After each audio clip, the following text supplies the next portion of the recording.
Greetings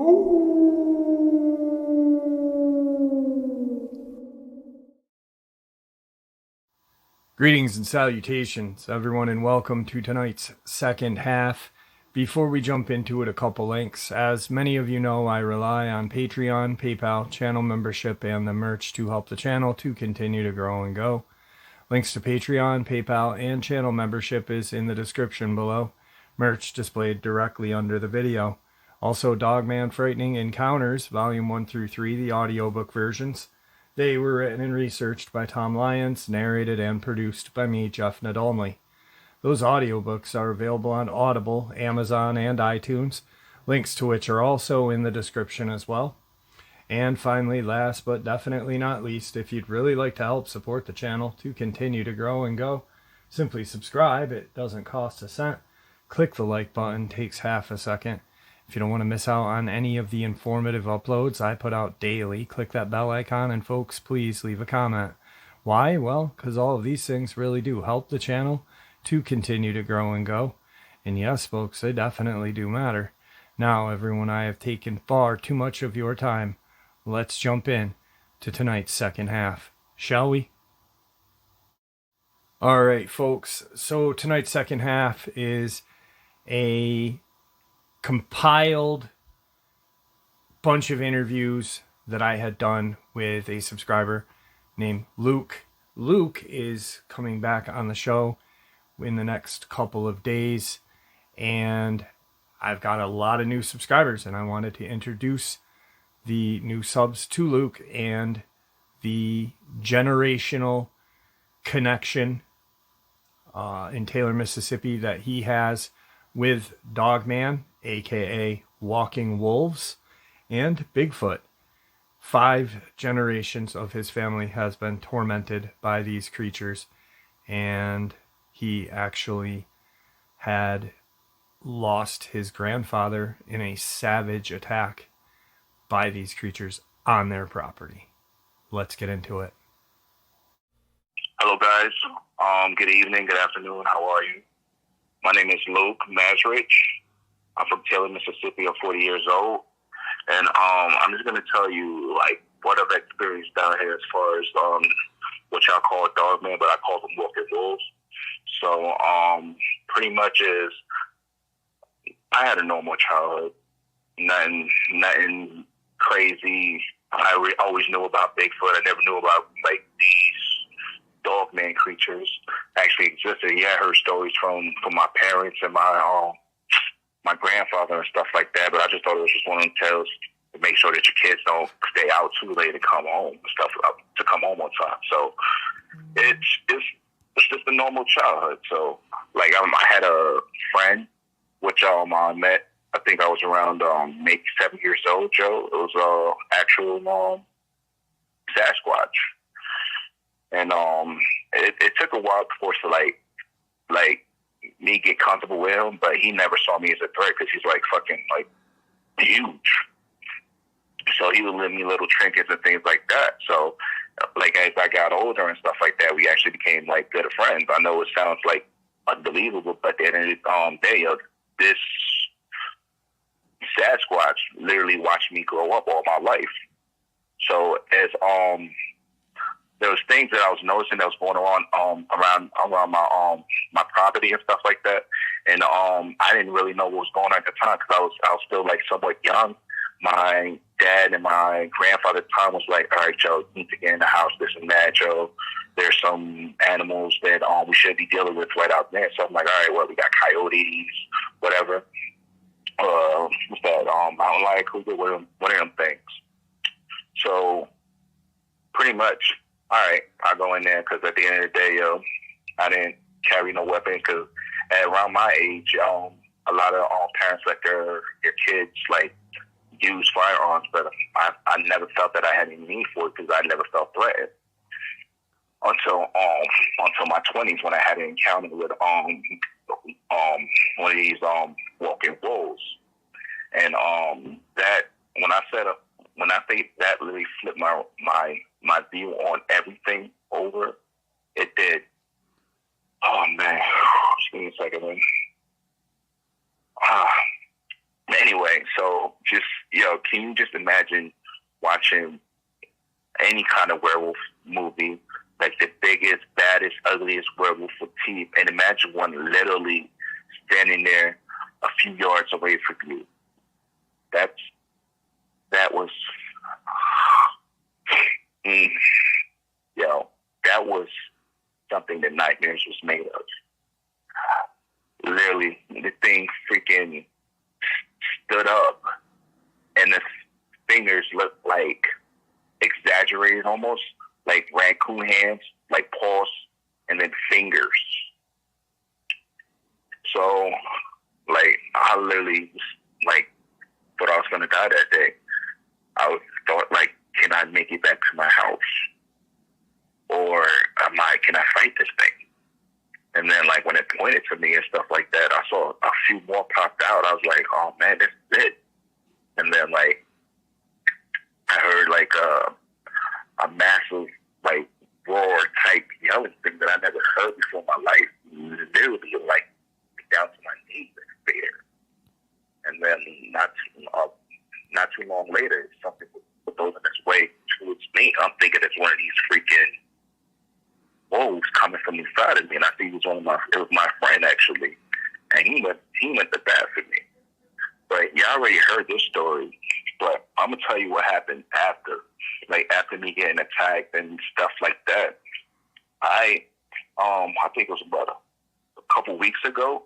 I had got contacted by one of my friends, Mike, because he lives not too far from me. He lives about like 40 minutes away, still in Mississippi, the next town over and stuff like that. So he was telling me that he was seeing weird things as well, and giving me a description. He didn't see it verbatim, but he saw the orange glowing eyes, the height of it, and he was really scared for his family. So me and my dad and a couple of his friends went out there to go help him, like, how would you say, secure his home.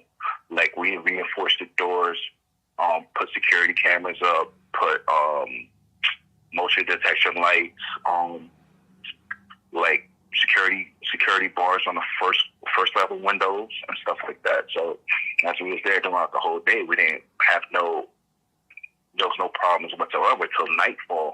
And then you hear like the howling, the growling, this and that. But other than that, no interaction and stuff like that.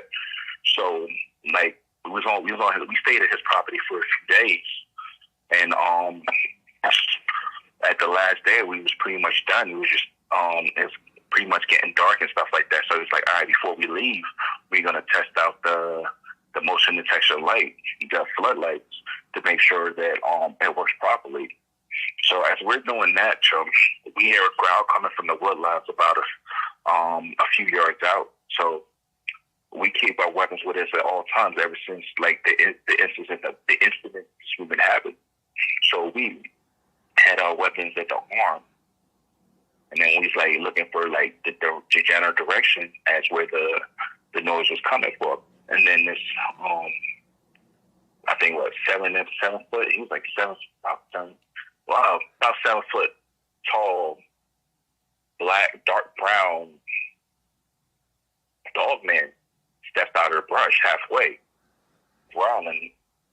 And then as we took aim, I thought, like, all right, if he's showing himself, this one of them's trying to flank us.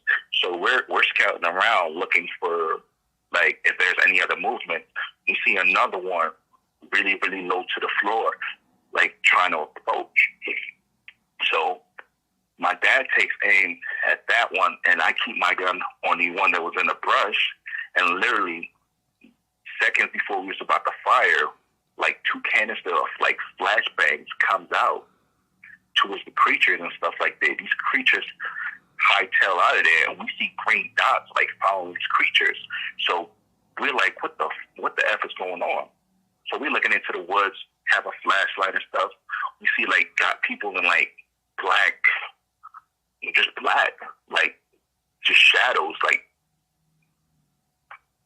retreating, following these creatures. So we're pretty much like, what the fuck is going on here? Like, are these things being hunted? Are these normal people? Are these regular people? Are these freaking? Is this freaking military?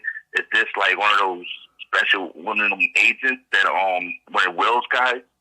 At the end of the day, yo, we didn't know what it was, but we hurried up, finished up, told him that everything was good, and we left.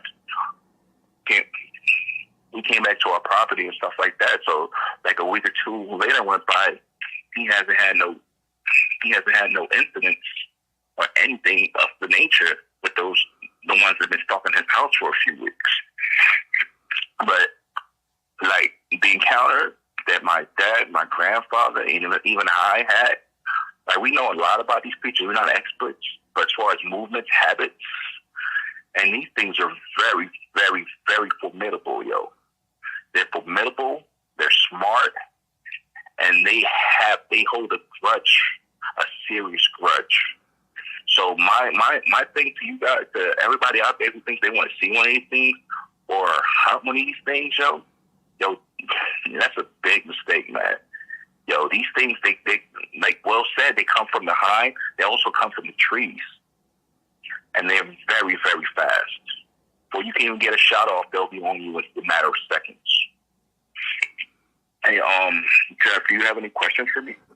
Yeah, I know when you said that they are formidable and hold grudges, a lot of you guys maybe knew or may not have heard his encounter. I did it in parts, and I did it in one large family upload. And his last, Luke's last encounter showed exactly how smart these creatures are. One entered his home, and he had a firefight. His dad came, luckily enough, to Luke's rescue. I praise God that he did, because it didn't seem, through what you sent me, the email, it didn't seem like you were going to get out without help. Is that a pretty accurate statement? Yeah, that's a very accurate statement, yo. I had a regular handgun. I had my SOCOM, but at that time it was on the other side of the bed. So first of all, when I see this creature, and I wake up, slowly open my eyes, because I don't know, if you ever had the feeling where something, you could be in the middle of a deep sleep, you feel that something is terribly wrong, and if you move, you're gonna die. Yeah. That's literally what I felt. I slowly opened my eyes, and I'm like, oh shit. So at that time, something, I don't know what, Joe, but that whole week, ever since I located that thing's den, I had a very ominous feeling like, yo, something bad is really about to happen.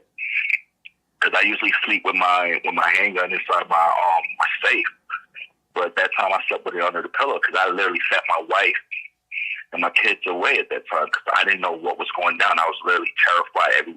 Everywhere I went, I was terrified. And then as this thing happened to freaking be in my bedroom, of all places, it tracked me to my bedroom, Jeff. Yeah, and it had to go. My house is not small. It had to enter your home through a door and go upstairs, if I'm not mistaken, right? Yes, second floor. Yeah, so I mean, it literally stalked you. It hunted you, pretty much. Yes. And then when I was able to get a shot off, and this thing wasn't backing off, I tried to barricade myself inside my bathroom, and the sadistic look on his face, yo, as it was peeling away at the door, it was enjoying it. And just like, you're gonna die today. That's the vibe that I got, that you're gonna die today. So I'm like, yo, I only have a few rounds left, yo. Only thing I could do is like, yo, I here for headshots, but at the end of the day, I can't get a clear headshot. So like every time I pick away at the door, I'll fire a shot. And I know I hit this thing, Because you know when you hit when it hit you know the sound. There's a thud. When the bullet hits flesh. Yeah, there's a thump or there's a sound. Yeah, when it hits anything, it just there's a connection sound. That's insane. So I'm like, oh shit. Yeah, so I'm like, all right, I'm looking at I'm on the second floor. I'm like, so at the time, I'm like, I got a bathroom window. I'm like, yo, do I go out through the window? Because I just take the fall, broken ankle or something like that, maybe able to get out. But as fast as everything was going, I didn't even think I had enough time to get to the window and get it open because it was toying with me, Jeff. If it really went into that bathroom door, it had got in there in a matter of seconds. I think it smelled the fear on me and how terrified I was. So it just continued to pick away at the door, to the point that there was a nice sized hole in there for me to see his entire face. And he's looking right at me through the hole, grinning. And then as that happened, I hear shots going off. So man, I hear shots going off. It turns and looks out the bedroom door because, like, the way how the house is structured, once you go up the stairs towards the right, maybe about 15, 20 feet over, that's my bedroom door. And it's like wide open and stuff like that. And then just looking down at the angle it was looking out, it was looking down. So obviously there's somebody partially down at the stairs shooting at it. So as he's doing that, I was like, yo, I might as well. So I pulled my gun through the hole and I'm firing at the last, I think it was 5 rounds that I had. So all you heard is like, so the thing decides to take off. It jumps. It jumps. I don't even know how it. Well, from what my father said, the angle that he was on, he's partially up the stairs. Because it's like a balcony, like you know how houses, when you go to stairs, there's rails around the whole that separates. There's rails that makes like a U. Yeah. And then it's the stairs. So it jumps over the rail down behind my dad and burst out the door. As he's doing this, all you see is you see blood trails, just freaking heavy blood trails, nothing light. My dad yelling for me. I didn't answer for a while. So he thought I was dead. I was in shock. It's like you hear something, but you don't hear it. It's just not registering to you. So when it finally did register to me, I was like, yeah. So it come up. He checks me out. I couldn't move my shoulder. My shoulder was freaking torn. I had claw marks. Cause I don't know if I said this. When I noticed it in my room, I grabbed my weapon. I fired at it. As I fired at it, it moved to the side. So I'm trying to make a break for the door, the bedroom door, to run past it. It grabs me by my left shoulder and tosses me back, which hits me throws me almost went through my wall. That's how hard it hit me, and I was getting disoriented. So that at the time, because are you a big guy? Over to the right. Are you a big guy? How big are you? I'm 6'2", 250. So I mean, this thing tossed you like you were a child, pretty much. It was about a foot and a half taller than me. Wow.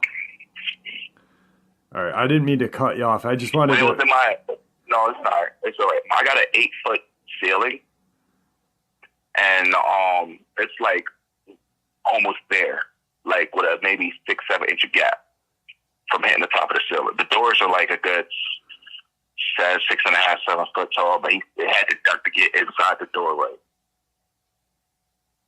That is terrifying. Yeah. So now, what was your dad? What was the last thing that I said? Oh, I'm sorry. I'm sorry. What was you were firing? What was it? A 45 or a 9? 45. Okay, and your dad had what? A 223? I don't know. He actually had a what's that? He had an AR. Oh, no. He had a SOCOM. Okay, so a 7.62. So you guys were How many times do you think you made connection? All in all, just you. Just me? Yeah. 6 times. And then your dad was shooting upwards towards it. What do you think Yes. Does he have a calculation? He hit it. Okay. He had it in the scopes. It didn't know that he was there. He hit it at least a good with the firing rounds. He hit like a good maybe 7 or 8 times as well. Okay. All right. And then shortly after, I remember you sent me this encounter, and then you left. Is that what have you left? You're pretty much selling that property now, right? Yeah, I actually put it on the market. It was going to sell, but I took it off the market because me and my dad was like, "Yo, we can't, knowing what's going on over here, to have somebody else purchase this property would be like a heavy burden on ourselves." So at the end of the day, my dad had called a few of his friends because they work construction and some of them do security stuff. So we pretty much we reinforce. We don't put fences up. People's like, "Oh, just put a 7-foot fence." I'm like, these things jump clear over 15 feet high if they wanted to. A 7-foot fence is not going to stop them from getting on your property. So the best thing to do is put spotlights, motion sensor spotlights, reinforce the door, put security bars on the first level and things like that. Ever since then, we really haven't had anything on our property. Because if something will come on our property, the light will come on. And these things, for the most part, like to stay in the darkness. But I'm going to let you know this, just because they like to stay in the darkness, if they're really pissed with you, they will come into the light and attack you. So don't also just think, as long as we got light, that we're safe. You're not really safe with these creatures, yo. Honestly, though, if you have a Dogman encounter or a Dogman experience in your neighborhood, Joe, as long as you don't piss it off, stay away from it, Joe. If it shows up in your window, don't. Our mistake, yo. I think the reason why we had so much bad misfortune was, yo, because as terrifying as these creatures are, the first thing when you're scared or something that terrifies you, looks like a freaking monster, you're gonna shoot the goddamn thing. Yeah, yeah. And that, I guess, that was what triggers them. Because at the end of the day, they're like Bigfoot. They're curious. Most times, yo, they will maybe not mess with you, but the minute you show aggression towards them, yo, they will not stop until they get what they want from the situation. And I learned that the hard way. Now, shortly after, do you think the body you found was that one body? Do you think it was that? Oh, I was sure of it. It was it was the same body because we buried the body because we didn't want anybody else or anything else get to it. And we saw all the bullet wounds and the entry wounds of it. Like you had 1, 2, 3. It had about 4 in the chest. Right below the sternum. Another one was where I believe its lungs would be. I think that would actually finally put it down because the muscle thickness on this creature is really, really thick. So I didn't really think that part made it damage. But I think the angle that my dad was standing from and he fired, he was able to hit a soft tissue and able to puncture the lung. Yeah. Because of where we are. Because that night when what I did notice, Joe, before I was rushed to the hospital and stuff like that, Joe, I don't know if if you're a hunter and stuff like that, Joe, if you have a lung shot, you'll see bubbles in the blood and stuff like that, like air pockets. So that'll let you know that was a lung shot. So as we saw that, and I pretty much we didn't really touch it verbatim. We had gloves on because we didn't really want our scent to be on this thing because we don't know, as far as there's more. We already know our scent was in the area, but as far as on the creature, that actually led more to us. Yeah, you did definitely not want a big link like that. You know, that's a murder link right there for them. Yeah, so we pretty much we was precautious when we we went to move the body. Yo, that body was heavy, man. That body was heavy. Heavy. It took 3 of us giving it everything that we had to just move the fucking body, man.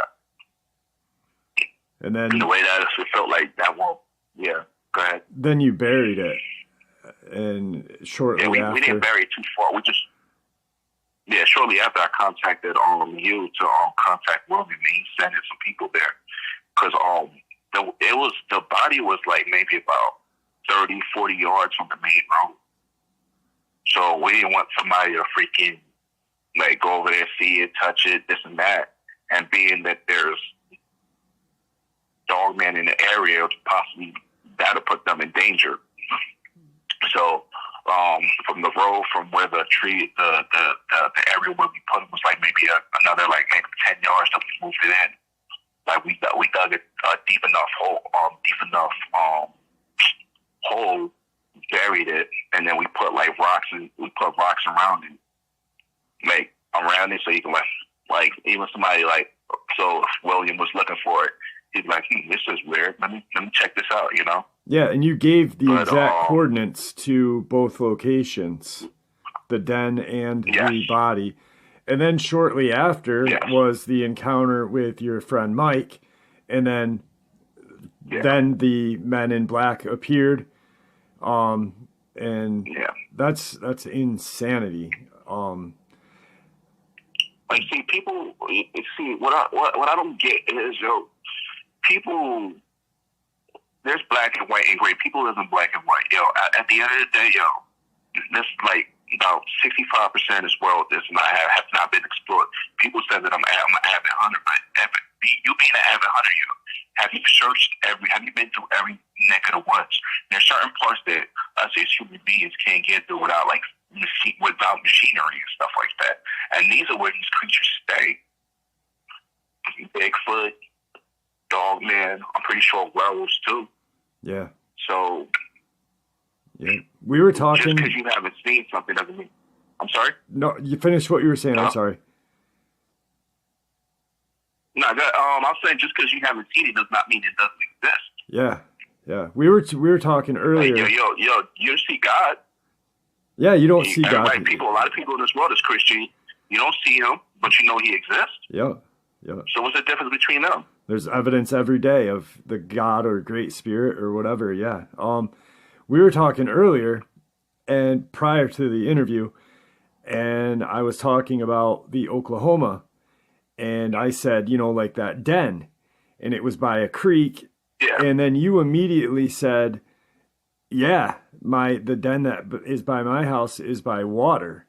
And I found that really interesting because, it's very similar as a traveling or, like just a pit stop, let's say, just like a little roach motel for them to hang out and then move on to the next place where they're going. Yeah, what they usually, like, what I've noticed they do, like, just from, like, the observation and things like that, they take the waterway. They're not too far from the waterway. They use the waterway to travel, actually. They'll travel along the waterway because most times waterway is, like, well away from, like, the public view and stuff like that, and it's easier to get to different locations because it's a straight route depending on where they want to go, and it's unblocked. And then when they're tired, they'll dig a hole, and these things can dig, and they dig relatively fast. Yeah. Now, for everyone that is hearing this and has not heard Luke's family encounter, I urge you. It's listed Taylor, Mississippi. It's about 10 videos from this one, and his family has had this is generations. It started with his granddad having an encounter, but his great granddad actually saved his granddad's life. So when me and Luke were talking, I was like, this is 5 generations. Now, the property that you live on, is that the same property or around where your granddad's property was? Yeah, see, our property is not that big, so we put about 3 houses on that property. So the houses are like maybe about 3 minutes by ATV. Okay. So at the end, you could just step out and look. You can walk there. It'll take you like 5 minutes to walk. But they're pretty close together. So at the end of the day, yo, if we like what happened in the past, Joe, for us not to hear what was going on, it was an ambush. He didn't even know that it was happening. Wasn't even able to get a shot off, nothing. Like what my dad believed at the time, like this thing was stalking him and watching his every moment. So it was stalking him for days, you know. Yeah. And found the opening and took it. He's talking. Luke's talking about his granddad. What happened? Once again, it's up. But Luke got attacked. He had shared that. And the Sasquatch, his friend, went to battle. Luke got out, went to see his dad. His granddad got contacted. His granddad felt obligated to go and help the Sasquatch. Shortly after, Luke's granddad was found dead in his barn. Not eaten, but just torn apart. And, you know, his granddad had years of experience with what they call the walking wolves. And it is a sad and terrifying encounter that his family has had to endure. And I don't even know. I can't fathom what your family, you know, has gone through. It's crazy. Yeah, it is. But at the end of the day, yo, my granddad is in a better place. I hate the fact that he went out the way he did, though. But I personally think the reason why I survived that night is because my granddad gave my dad a nudge, like, yo, your son is in danger. Go to him. He will, because my dad woke up out of his sleep. He wasn't sure it was a gunshot. He thought it was a gunshot, but he wasn't sure. But something was urging him to come to me, which he did. So, and then from that point on, it's still the reason why I'm not today with my father's help. And like Luke said about the property, his dad heard that shot and, you know, got that nudge, and he came down on an ATV. So I mean, in his boxers. Yeah, in his boxers and a tank top. On an ATV with his SOCOM. That's you know, I couldn't not believe that. That's wow. It is a crazy, crazy story. And when you messaged me, I never forget that day. You emailed me and you said, I got a couple encounters. I want to share the first one with you. And I read it and I put it up. And then shortly later, you sent the next one. And I think it was about 5 different emails. And you know, Luke's story has blown me away. I was just telling him, I said, I don't even know how many videos, 400. And there's a couple that stick out, and his is one of them. And it's not because it's fresh. It's because it is one of those stories that you hear and just stays with you, because it's terrifying. It's informative.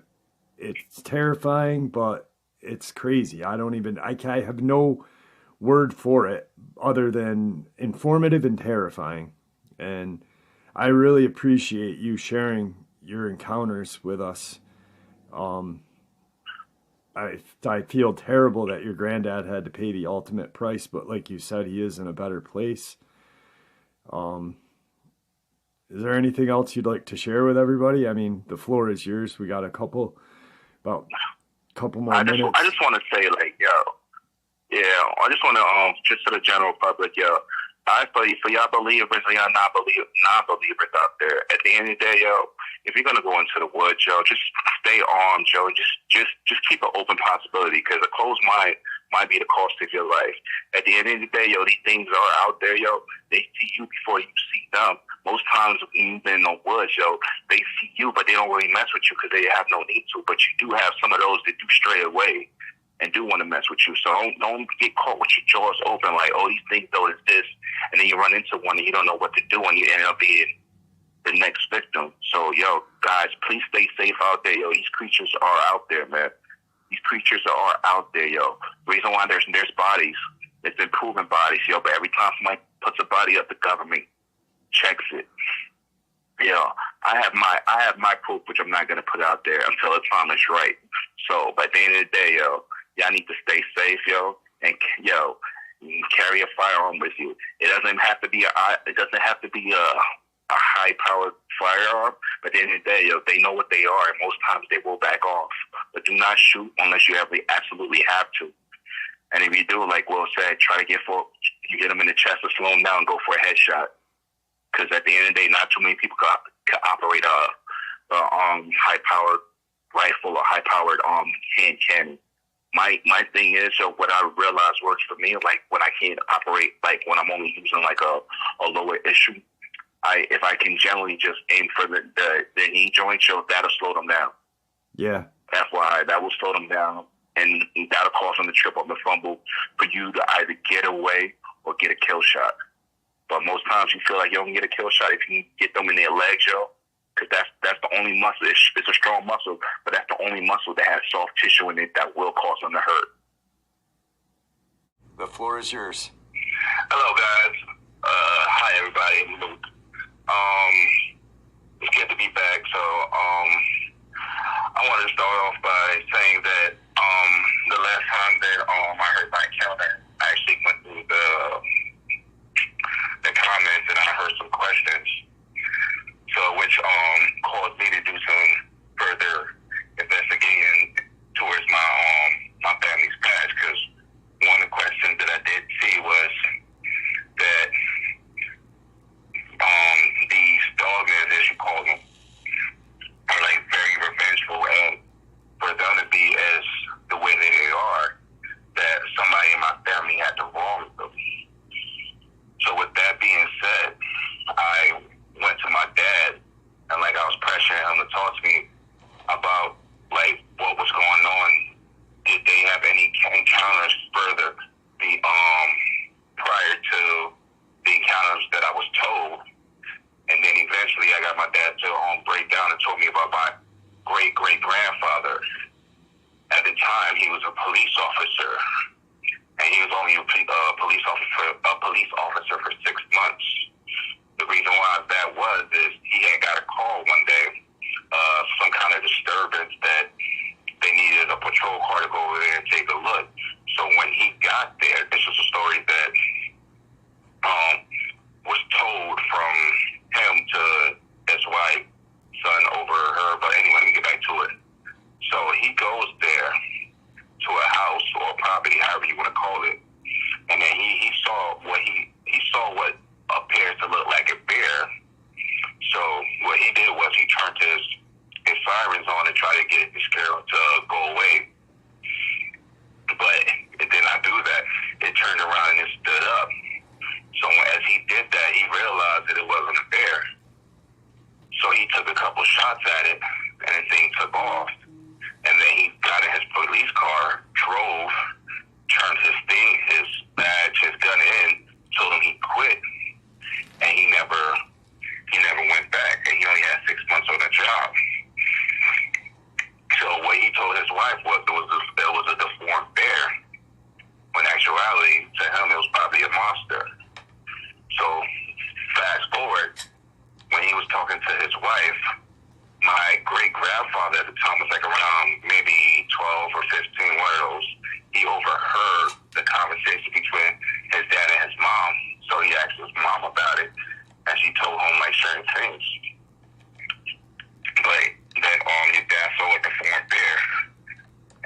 William or Victor, he gave me area where they send my friend to. So after that, for like a few weeks, I've been doing some researching, looking for like sightings, this, that, and the third, because the area that he told me was only like about 6 hours away, and I've driven further. So I was calling the town, getting some research, last known sightings, and then I was talking to like game wardens and things like that of that nature, like what areas should I stay out of, like as far as there's supposedly Bigfoot, sasquatch sightings. So he told me the area to stay out of, which was pretty much the area that I was heading to. So around that same time, it was my birthday. My dad's birthday was actually last month, June 20th.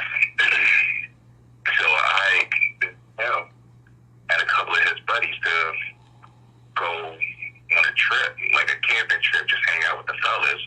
But in reality, I wanted to go in the area. And I figured that I had a couple of more people out till state.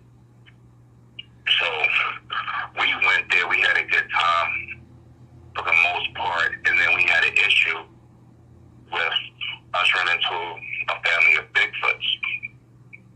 So I believe I saw who I called was Big Red, like a much aged version of him, but I knew it was him. So with that, what I felt, what I didn't tell y'all is the reason why he was aggressive towards me was because I had a gun. And as I noticed the scar on his neck, shoulder, and stomach and stuff like that, I also noticed scars from bullet wounds that he's been shot like numerous times. So what I feel is that over the period of 20 years, being shot at by humans and things of that nature, which caused him to have a disdain for us. Even though he was a long-time friend of mine, he didn't see me as a friend when I had a weapon, even though my gun was never pointed at him at the time. So, but at the end of the day, I personally, like what I feel in my heart's a heart show, as close as he was to me, even though he had that look that I killed, he's killed us before, as far as like humans. He was close enough to get me before I could even react, and he chose not to. He bluff charged me. We got away. Oh man. I'm sorry.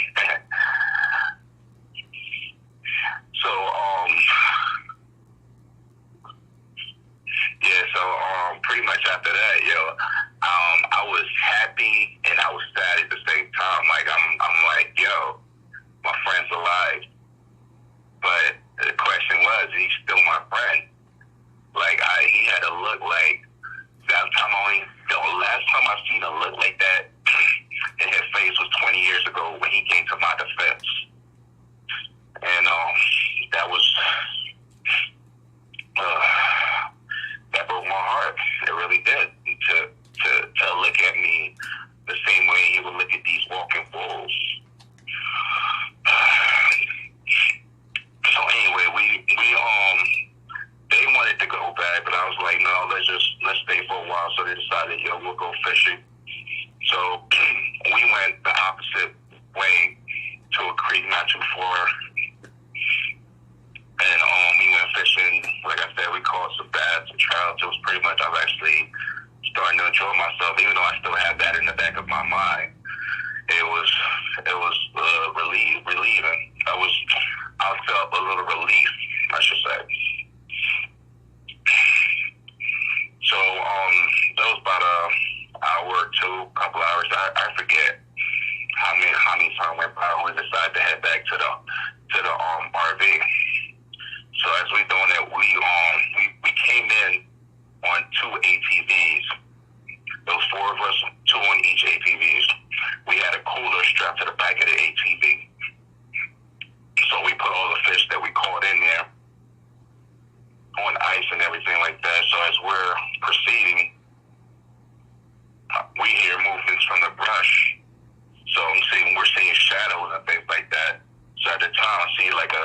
a slender type figure, like agile. So my initial thought was one of those walking wolves. And at the time, all our high-power rifles were in the RV. One thing we had was hand pistols. Like, to these things are freaking pea shooters. It's just gonna piss it off. So, as it got to the edge of the breast, it takes a leap to the middle of the trail that we was in, and it was not one of those walking wolves. It was actually a werewolf. My first time ever seeing one. I never seen one. My 40 years life that I lived, never seen one of these things. And these things are more scarier than these damn walking wolves. The reason why I failed to say that, it looks like they have a human-like intelligence behind them. So as we're picking up speed, our ATV goes up to like 50, 55, and we're about to cap it. The thing catches up to us in no time, grabs the cooler off the ATV to the point that the ATV lifts up, and between the two guys and the ATV, you're looking like around damn near about 600 pounds. Lifts it up like it's nothing. The bag comes up, the racking on it snaps, it stops. The ATV drops back down and does like a fishtail motion, and they're trying to keep it under control.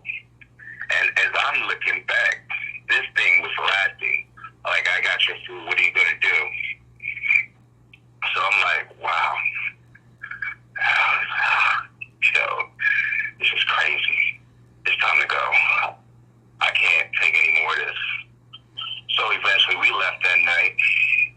And then on our way home, I received a phone call from my wife that there were some people on our property or stuff like that.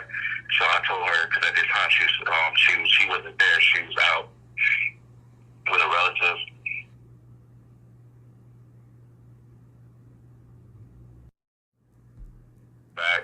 Don't go back to the property.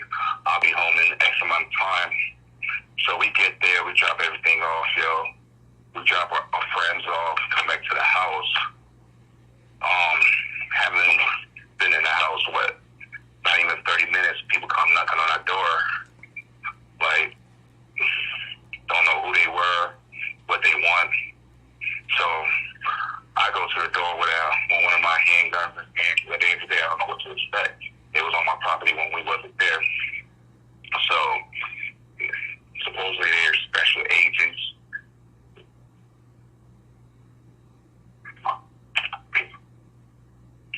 Yeah, I'm sorry. I got a lot of going on back here. Especially, so they called themselves these special agents, so they was questioning me, interrogating me.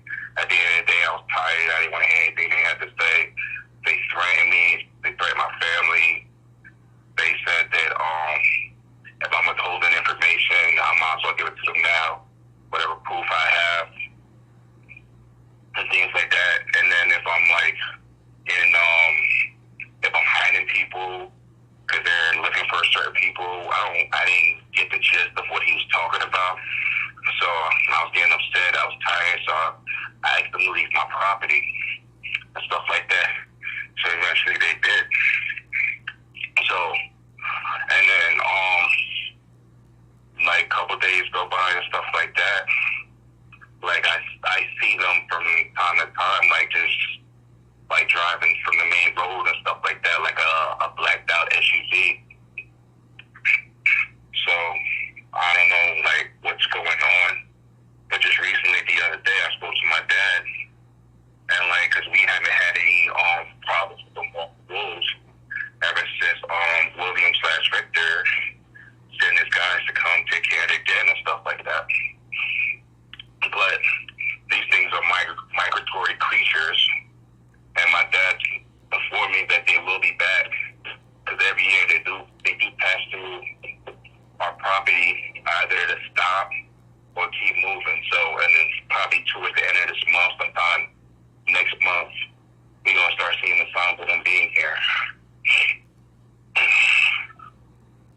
when a couple questions that when you looked back on the four-wheeler, you were ahead of everybody.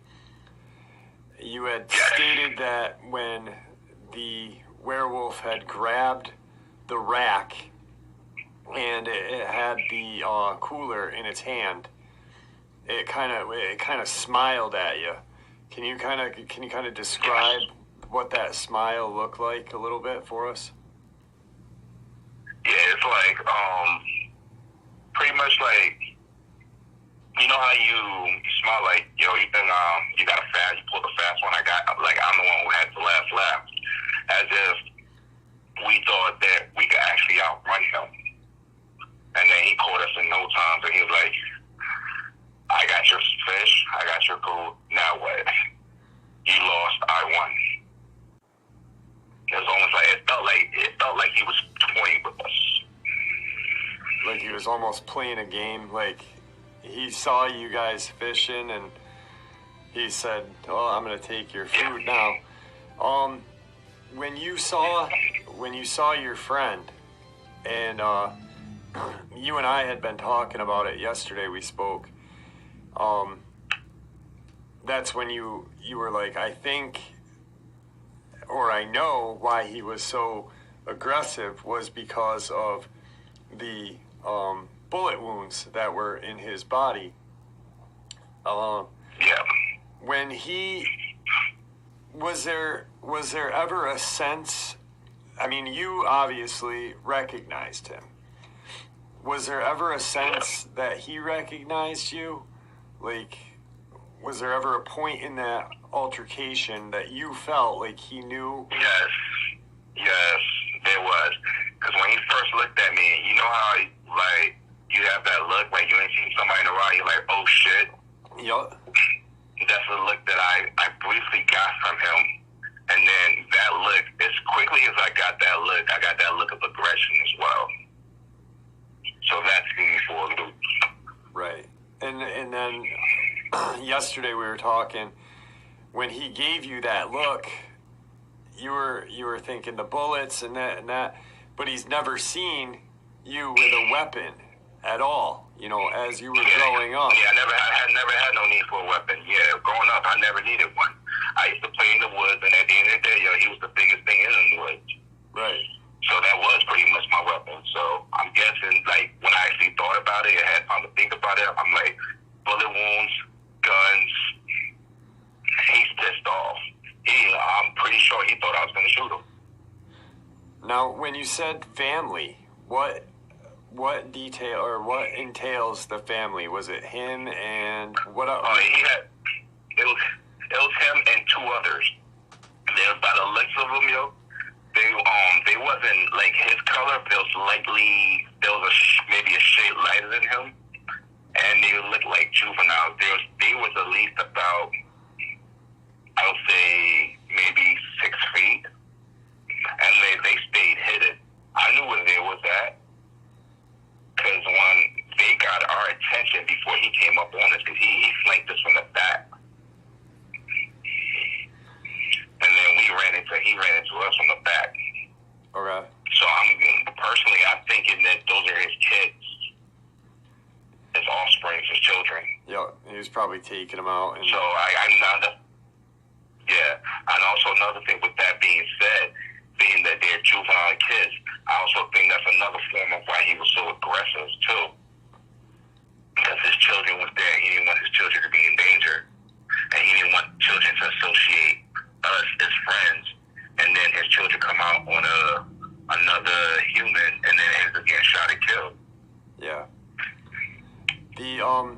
When you guys first went out there, your first night, before you made contact with him, was there any hooting or was there any noise that you heard that you felt he was going to be out there? No, I didn't hear no noise. I heard all just the regular sound of nature, okay. The animals, the crickets, all of that stuff. I didn't get a telltale sign of because I consider them alpha apex predators, dogman, werewolves,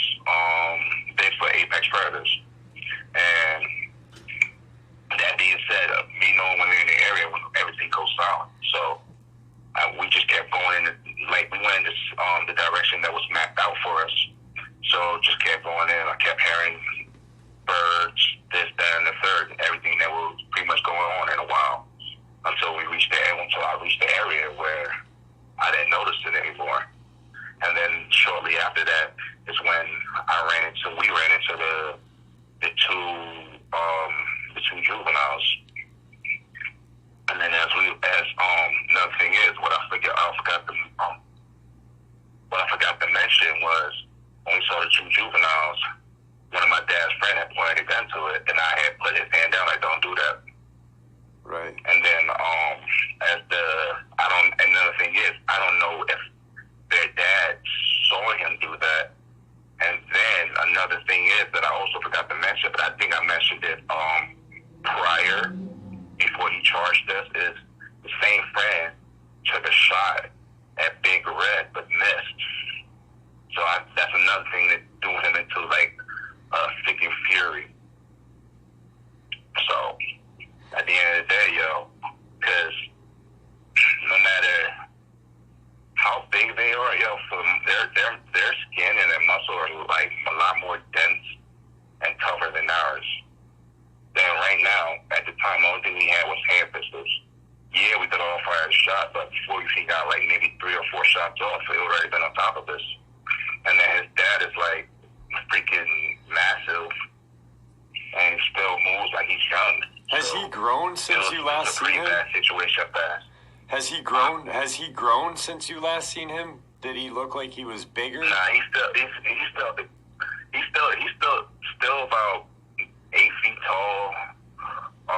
Same weight. So at the time of me, I'm thinking I think he's already his full size. Okay. All right. How far away, from where you saw Big Red to where you saw the werewolf, how far away was that? A mile. A mile. I wonder if these two we went the opposite direction. Okay. I wonder if they've had altercations. I'm pretty sure they do. And there's lots, like you said, you were fishing. Because like a regular wolf, territory extends over 50 miles, Yep. So who knows that this thing ain't trying to go over to that territory and probably had an altercation with them. Yep. So they probably decided to, you stay on this side, I stay on this side. So another thing is, just for you just saying that, I don't know if, because I was pretty close to Big Red, to the point that I don't know if like his scent got on me, because at the end of the day, I don't know if the werewolf thing caught the scent of Big Red on me, Right. So, and then that's probably what caused him to peek out, and then just saw those regular humans like, I'm just gonna scare them out of here. Yeah. That's crazy. But at the end of the day, it has, it was well grown. It's all black. Like, if you ever saw like the movie Underworld when that guy became a hybrid, that's exactly what they look like. Exactly what they look like. I mean, from head to toe, exactly what they look like. Yeah, when you were describing it to me yesterday, I said, what was it like? Did it have like a baboon snout? And you actually said it was smaller than a baboon snout. It was distinguishable, but not really. So it was more, almost a little bigger than a Sasquatch face. Like it jutted out. So now was Big Red, was he was his hair like not groomed, but was it matty, or you know what I mean, being older and stuff, or did it still look like he was cleaned and grooming himself, or others? One thing I learned over the years, especially Bigfoots and stuff like that, especially if they have a partner, the female actually grooms them. That's like the same thing they do in the animal kingdom. So for the most part, he was well kept. Though he still had like an odor, but it wasn't like a overbearing odor. His hair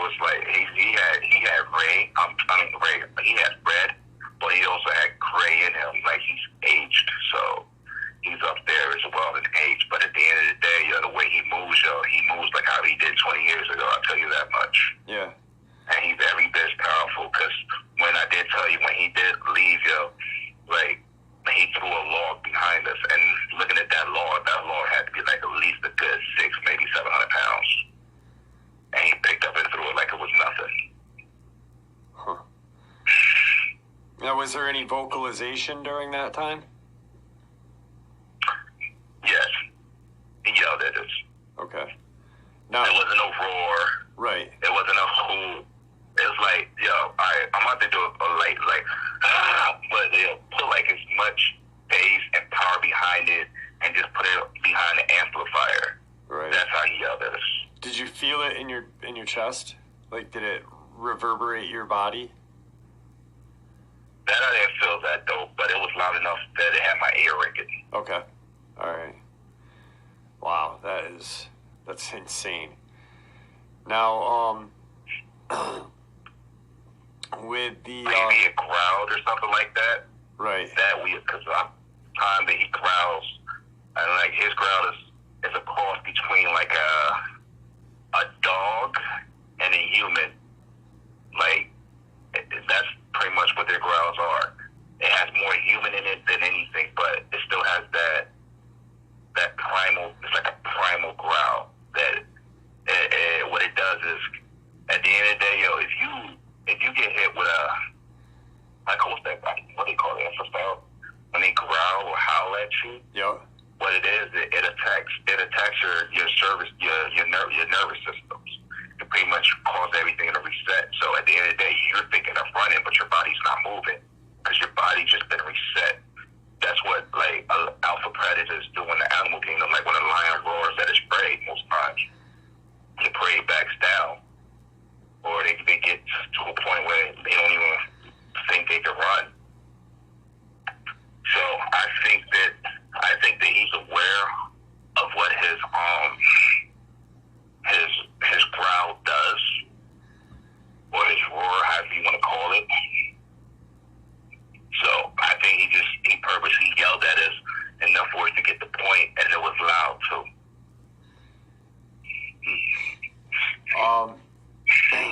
Couple more things. I just wanted to get back to, because when you were describing it, I wanted to get back to the werewolf. When he was standing there, the arms and like can you describe like the hands, the claws? Can you give us? Yeah, I could definitely describe that. Yeah, think about human hands.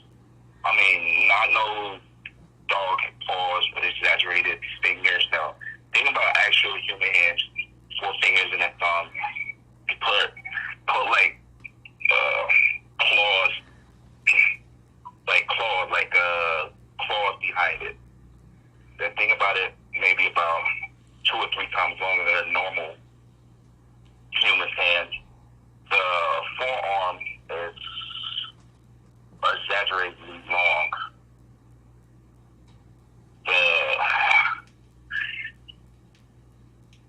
The pecs, human-like. The stomach, human-like. The male features is pretty much human-like. It doesn't have doesn't look like a dog's features, if that makes any sense. Yeah. I've heard, I mean, we've gotten a couple of different, not different encounters, but they all seem to sound the same, like it's a cross when they're talking about their genitalia. It's more like a cross between a dog and a human. That's crazy. The last thing I want to touch on is the property. I know you and I had spoken. We're not really going to mention too much about what's going on there, but your dad had made comment, and you had spoke on it briefly about the migration time coming, and you stated that you think the den is used as a holdover or for breeding. And yes. Do you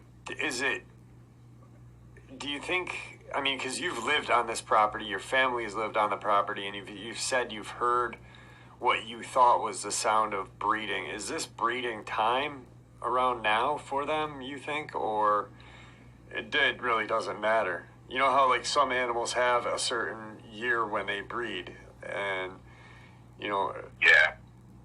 I personally, because around this time, I've heard pretty much the same thing, like time in and time out between towards like more like August into September.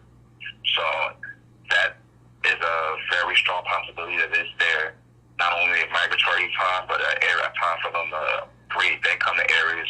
Well, I believe that they breed, but they specifically choose the area that they breed in, where it has plenty of cover, plenty of food, plenty of water, and things of that nature, and places where they will not be discovered in case they do have to raise their young, or if they do decide to stay here or pick up and move. So, and then which me and my dad was discussing about like trying to fill it up though. Yep. And then we thought that would be a bad idea because we filled it up and they came there, and then because my house was but so far from the den area, so they could pretty much pick up my scent and just track me back to my house, and then I put my family in danger. So that's a problem that we're having as well. But at the end of the day, we're just gonna prepare for it and just see what's happening, because for the most part, they don't really, like the new ones don't really mess with us and things like that. So, and then with those people being on my property, I don't know how often they come on our property, but at the same time, if they're not well prepared, they might end up getting themselves killed because they do not know about this time. Because I don't think I disclosed this with Victor, because I actually forgot about it. It was my dad that reminded me about their migratory patterns and things like that, because he's been tracking it for a while. So I think that at the end of everything is that I did tell you about the depth of it. It goes about what did I say, about 50 feet? About 50 feet, yeah. Inwards. Yep. At a deep angle, right? At like a deep angle where you'd have to, like, if you fell, you'd almost fall like you were falling in a pit, kind of, right? Yeah. You'll slide down. It's like you'll still be grabbing onto something, but you won't be able to get grip if you stop yourself from moving. You'll need a rope or one of those escape ladders. Yep. That you put over your window and stuff like that to climb down. Because at the end of the day, it's on a steep angle.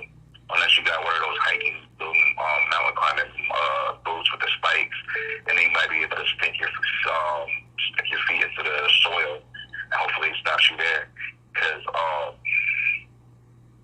yeah. All right. Last thing.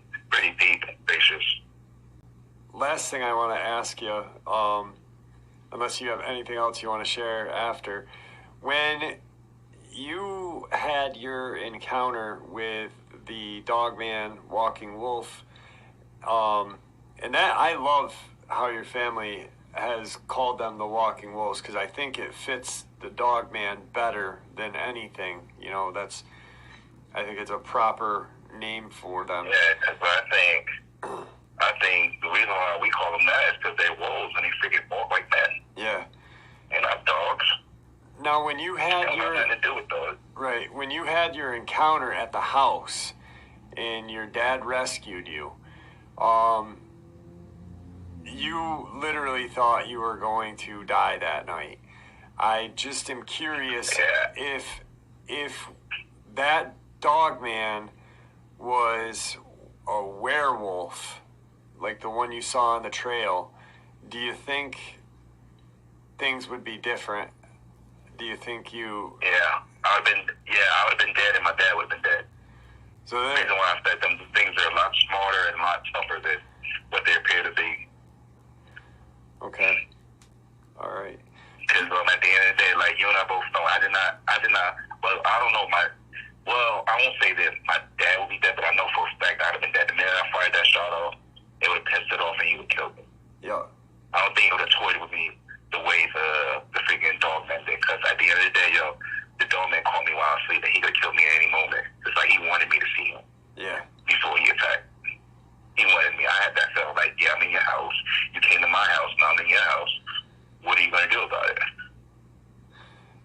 plus you had... Because, the way... Huh? I'm sorry? I was going to say, plus you had time to... You know, when you said the werewolf would have killed you, he probably would have just taken you out immediately the first shot. I mean, there was multiple shots fired before your dad even heard them.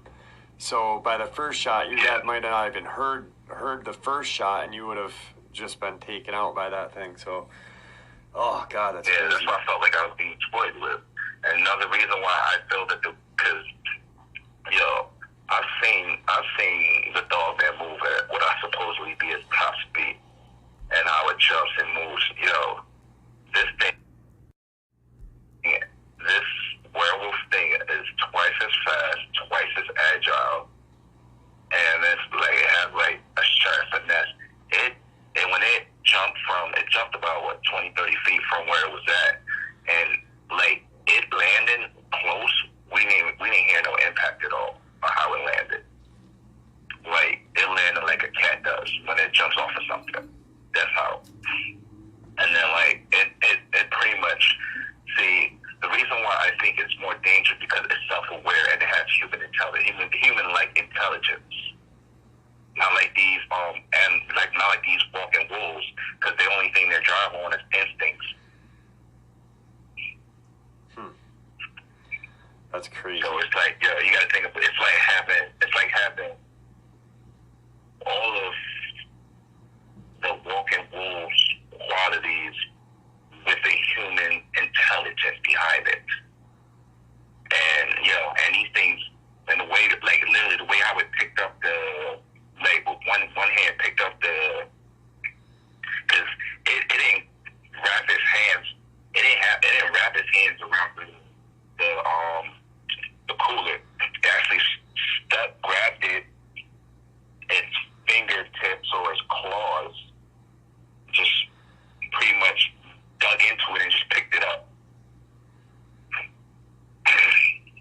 Four-wheeler and all, that's the craziest part about it. Like when you said it picked up the back end of the four-wheeler, like no problem. And it was smiling at you. That's insane. Right. Well, I want to thank you for coming on. I appreciate everything. I appreciate that you reached out to me a while back. I really appreciate that you keep us in the loop. I know a lot of people tune in to hear. I actually, the Taylor, Mississippi, the first encounter that I did when it was all combined, I think that's one of my top viewed videos for a while now.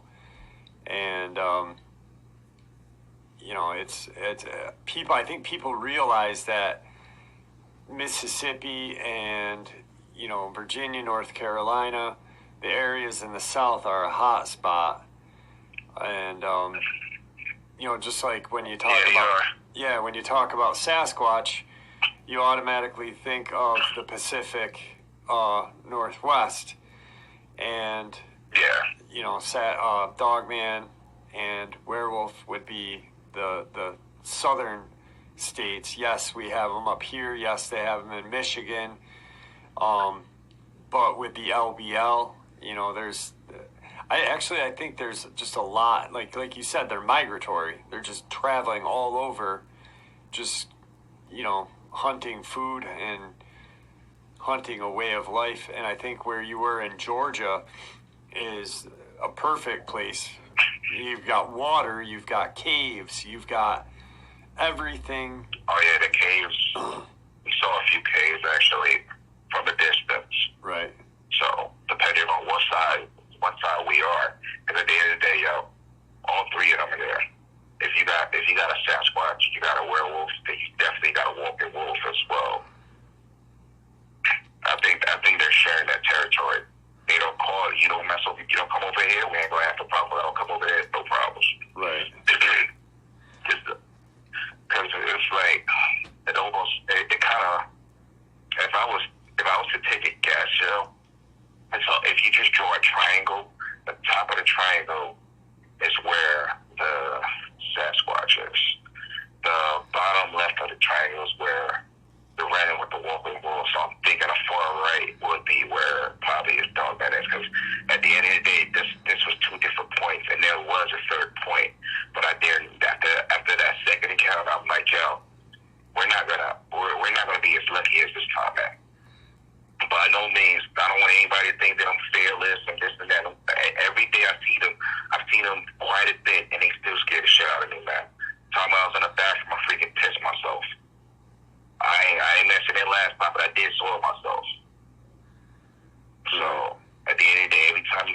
something that supposedly is not supposed to exist. Even if you feed them for like 20 years now, I can look at a lion and be like, oh, it's a lion. But at the end of the day, you can't get used to. You can't get used to looking at these things and thinking that it's normal, even though they are flesh and blood creatures. I've seen feel that plenty of times. Right. So at the end of the day, some things are dangerous, extremely dangerous. Like, my thing is you'll have more problems with a walking wolf than with a werewolf for the most part, yo. I think the werewolves are just solitary creatures that don't really like want to be out anywhere, but the walking wolves are freaking curious by nature. Yeah. Yeah. I think the like you said, like the Sasquatch and the werewolf, being that they have the human qualities, they act more like we would. They just kind of want to do what they do and live their life, you know, and really not have an interaction. And the Dogman are just living on basic instinct, you know, and just they're like the punk scourge of the woods, I guess. If Sasquatch and the you know, they're just living off instinct, like just turmoil almost. You know, you don't hear anything about, you know, they're always fighting or hunting or causing terror. You know, it's like that's their goal. Their main goal is. Yeah, you don't ever hear of helping anybody. You hear cases of werewolves helping Victor. They didn't have to help them. They helped them. They kept them safe. You hear cases of Bigfoot coming on the defense of humans, help them save their lives, depending on overturned cars, flip cars over, carrying people. Like I think, like you got good people, you got bad people. You got good Sasquatch, you got bad Sasquatch. At the end of the day, you got a walking wolf that doesn't know how to differentiate from what's right and what's wrong. At the end of the day, he knows that he's on the top. He's a top apex predator. He's a top apex predator, and nothing really is gonna mess with him. Yep. So they really have no fear. They don't have no fear, so why would they have any more? It's because all comes with fear. Yeah. Consequences, repercussions. There's no consequences, repercussions to their actions. They're just a wild animal. That's it. They're just a wild animal. So, well, all right, brother. I appreciate you coming on today, and I hope that your family is and stays safe throughout the next couple of months. Like you said, your dad thinks they're going to be migrating through, and you know, he's lived on this property, and you know, he's a couple years older than you, so he knows a little bit more than you, and I'm sure there's stuff that he's heard from 20 plus experience on me. Right, and I'm sure there's stuff that he's heard from, you know, his dad that he still hasn't shared with you yet. So I really pray for. I'm pretty sure, because it took a lot to get that bit of information out of him. Right. And I also have the feeling that I'm not getting all the information that I need. So at the same time, I'm giving some time to see if he's not come to me. But at the end of the day, I know my dad. I know when he's withholding something. He thinks that he's pretty good at holding shit, but nah, he's not. Yeah. Well, he gonna hear this and kick my ass. Yeah. Yeah, he's gonna be like, all right, you think so? Well, if anything does occur, please let us know. Yeah. And Yeah, what I plan on doing, like we discussed this already, for your listeners is, I do plan, like if they do, actually when they do migrate to, and they do the mating calls and stuff, I'm gonna try to see if I can have that recorded, so you can play it for your listeners, so you can know what they sound like. So if you're ever hear something like that in your neighboring areas, to stay far away from it. right. Because one more thing I do want to mention, and I heard this from a friend who actually has encounters and stuff with them during reason, if they are mating, they're highly, highly, highly aggressive. Highly. And territorial. So, if you hear something that you ain't heard before, like a scream between a girl and a dog or something, just stay out of that area. Don't even try to chance it saying it's a bobcat or a fox or this and that. Just stay safe and stay out that area, because these times is when they're extremely, extremely dangerous and aggressive. Yep. Well, all right, Luke. See, I'm going to have you say goodbye to everybody, and I appreciate everything. All right, guys. Thank you for having me on, and I appreciate everybody out there for taking the time to listen to my story, even though it's a crazy one. But at the end of the day, only thing I'm here for is to inform y'all, and just, like, whatever I learn, I try to make sure y'all know. I'm no Vic or anything like that, though, but at the end of the day, whatever little bit of information I could get for y'all, I will. Because every day for me, with these things, as long as they're going to keep traversing my property, is a learning experience for me as well. Hey, guys. I have better days, but I want to thank everybody for their prayers. I'm sorry if I sound a little bit horrible right now. I'm still not, like, 100% myself. I'm still a little, like, groggy from my medicine that I have to take, so. But I am doing well. I can't eat regular food right now. I'm eating, like, puree stuff and mashed potatoes, but that's only for a few weeks. I want to thank everybody for your prayers. That really did help, because it's been a real tough year for me, so as you can see. And thank you guys. No, thank you. Thank you for sharing everything that you have with us and putting yourself out there. I appreciate it. And, the only thing we can do is say prayers for you, Thank you. And my wife appreciate the prayers, too. So, last time we talked to you, things had kind of quieted down, but not really. The people were lurking around your property. What happened? What transpired to put you into this predicament that you're in right now? All right, so as y'all know that pretty much my property, or pretty much Taylor, Mississippi, a lot of towns in Mississippi are hot spots. Not hot spots, but just like well traversed for these walking wolves. So pretty much like what I did was I went out actually a few days ago prior to my incident. I went to go buy some trail cams, because I was going to put them on like every square inch of my property. I had a few of them, so I wanted to get some like shots, so I can actually send them into you, and you can see the areas.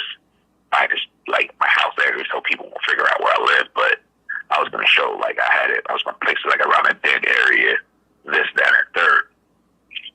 So pretty much what happened was, so I bought a couple of the trail cams. So I was walking my property to find the best areas for some footage at the time for the subscribers. It was pretty much during the day. Like, the chances of people running into these walking wolves during the day is like 15%. But I guess for me, on the other hand, it's like 85%. Right. So as I was walking, I heard something in the brush about 100 yards away. So I pulled my phone out to zoom in and got a lock on it. As I was focusing, I saw something creeping up, and it was about 50 yards away. Actually, no, it was about 100 yards away in a brush. So when I zoomed on it, I happened to see it was one of those walking wolves. Excuse me. So when I saw what it was, I saw that it was focusing on something else.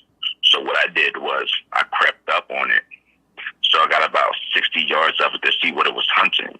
And I saw this young kid, had to be like in his mid-20s, in a polo shirt and khaki pants, and what appears to be like a badge on his belt clip. And at the time, the kid looked extremely nervous, like it was his first day on the job, and he had no idea what he signed up for. Then it dawned on me he was kibbles and bits for this hungry wolf. So I yelled, "You are being hunted, don't move." So guess what the kid does?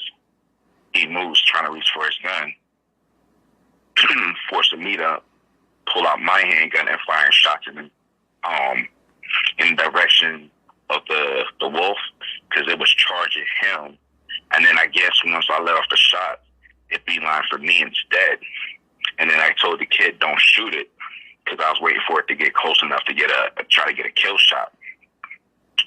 again, the kid didn't listen. He fires a few rounds. One of it ended up hitting me in my mid-ribs and my stomach. And this thing is about 20 yards from me. And it trips, causing me to break its fall. As we fall off to a ditch, was like about 4 feet high. I believe I hit my head on a rock. So that's pretty much like how my injuries occurred. From comment saying that he was trying to kill me. Nah, he wasn't trying to kill me, but he was a little bit reckless with it. You know? Right. So was that the first one that you've seen in a while on the property? Yes. I'm gonna get back. I'm gonna get into that, Joe, because yes, after I got discharged, there was a lot of things that happened actually. So I'm gonna tell you how with the whole what's that, the gun runner charges and all that other stuff. Yeah. I'm about to tell you all about that. So after being discharged, I met up with the kid supervisor, and he was on the job. He asked to contact me. So pretty much what happened was, I met with the kid supervisor, and the kid's job was to contact me and ask them, can they survey a certain area of my property for a couple of weeks, telling me it's the largest herd of so-called bears that they ever migrated this way, and they wanted to keep civilians from running into them. He also wanted to apologize for everything that happened when he saw his agent. When his agent saw me, he thought I was dead, bleeding from multiple areas, not knowing I was unconscious from the impact. So they ran a story of a gun runner to cover up their tracks, which they said would drop due to insignificant evidence. So what they did was they made the story, and then it was going to drop it later, just to cover why they were there and stuff like that. They say these ones are extremely aggressive, and I should stay clear of them. Then I was offered a settlement for like $150,000, and he paid me for saving an agent. While I was under the hospital, while I was in the hospital, like I was, you know, when you're unconscious, you can still hear things. Yeah.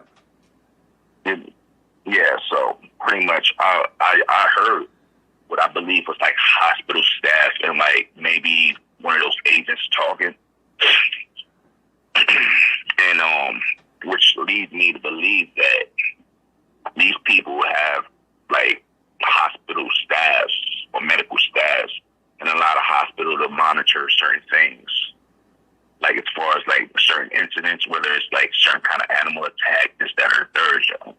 So they don't. It's weird because I heard them like it was, I don't remember it per se though, but it was like a trigger word that made me think that they work with them. But that's pretty much what's going on with me in this. So I did give them permission to go to be on my property for the time being.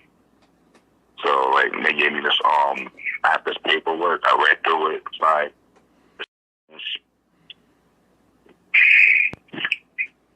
so that one walking wolf that you saw, there's apparently more. Are they using the den on your property? Do you know about if they're using that? Because, I mean, the area that they're going to be in is the area where the den is. So I'm pretty sure what they're going to do, if they haven't done it already, is like maybe set up a trap or set up some kind of surveillance area. They might try to. I don't know if they're still doing a program, if they're going to capture them or eliminate them. But at the time, they figured, since like they got a few reports over the years that they've been like my property runs into like straight into the woods and stuff like that. So they have to cross my property to get to the other side. Right. Right. So they figured that would be the best spot due to the fact that the curiosity of these walking bulls, is 9 times out of 10 they might stop on my property. I do have surveillance cameras up around my house and certain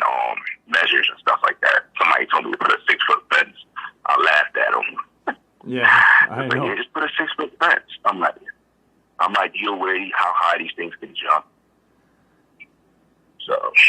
So pretty much, the government, not only are they able to use the news to cover up stuff, but they have employees in different places working for them to help cover up, which would be a hospital. I'm imagining police stations, places where if an encounter happens, it's easy to cover up with their own staff.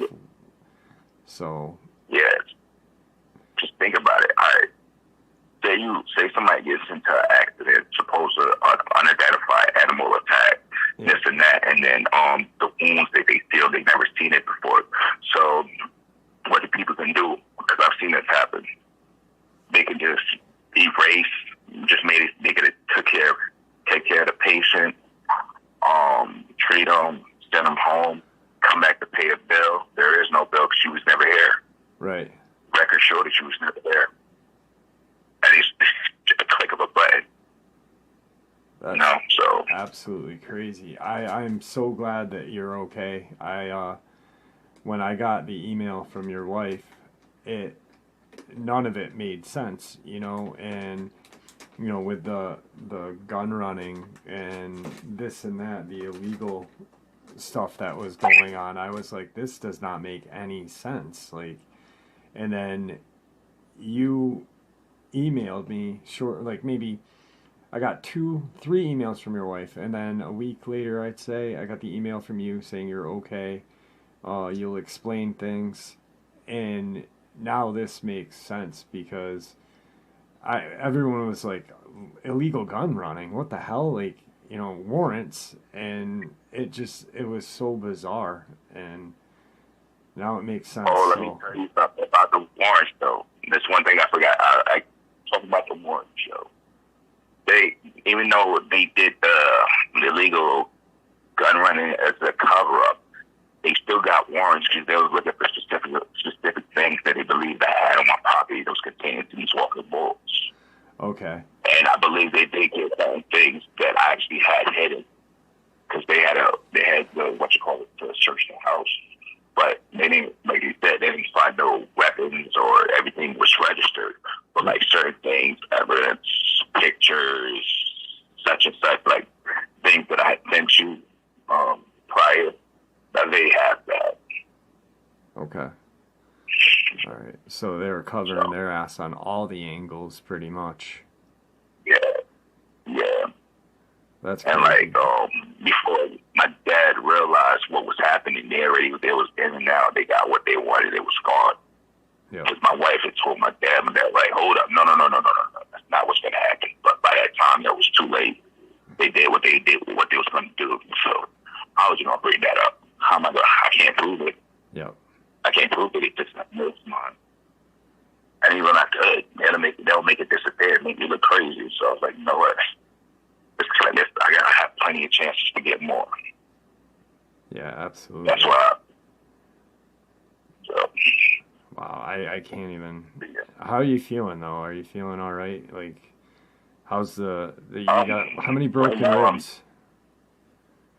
I'm sorry. How many ribs? I mean, it's so you got some rib damage, concussion. Oh, concussion, a hole in my stomach. Jeez, crow. Well, I can let you know, and I'm sure that you've saw the comments that a lot of people were saying prayers for you and keeping their fingers crossed.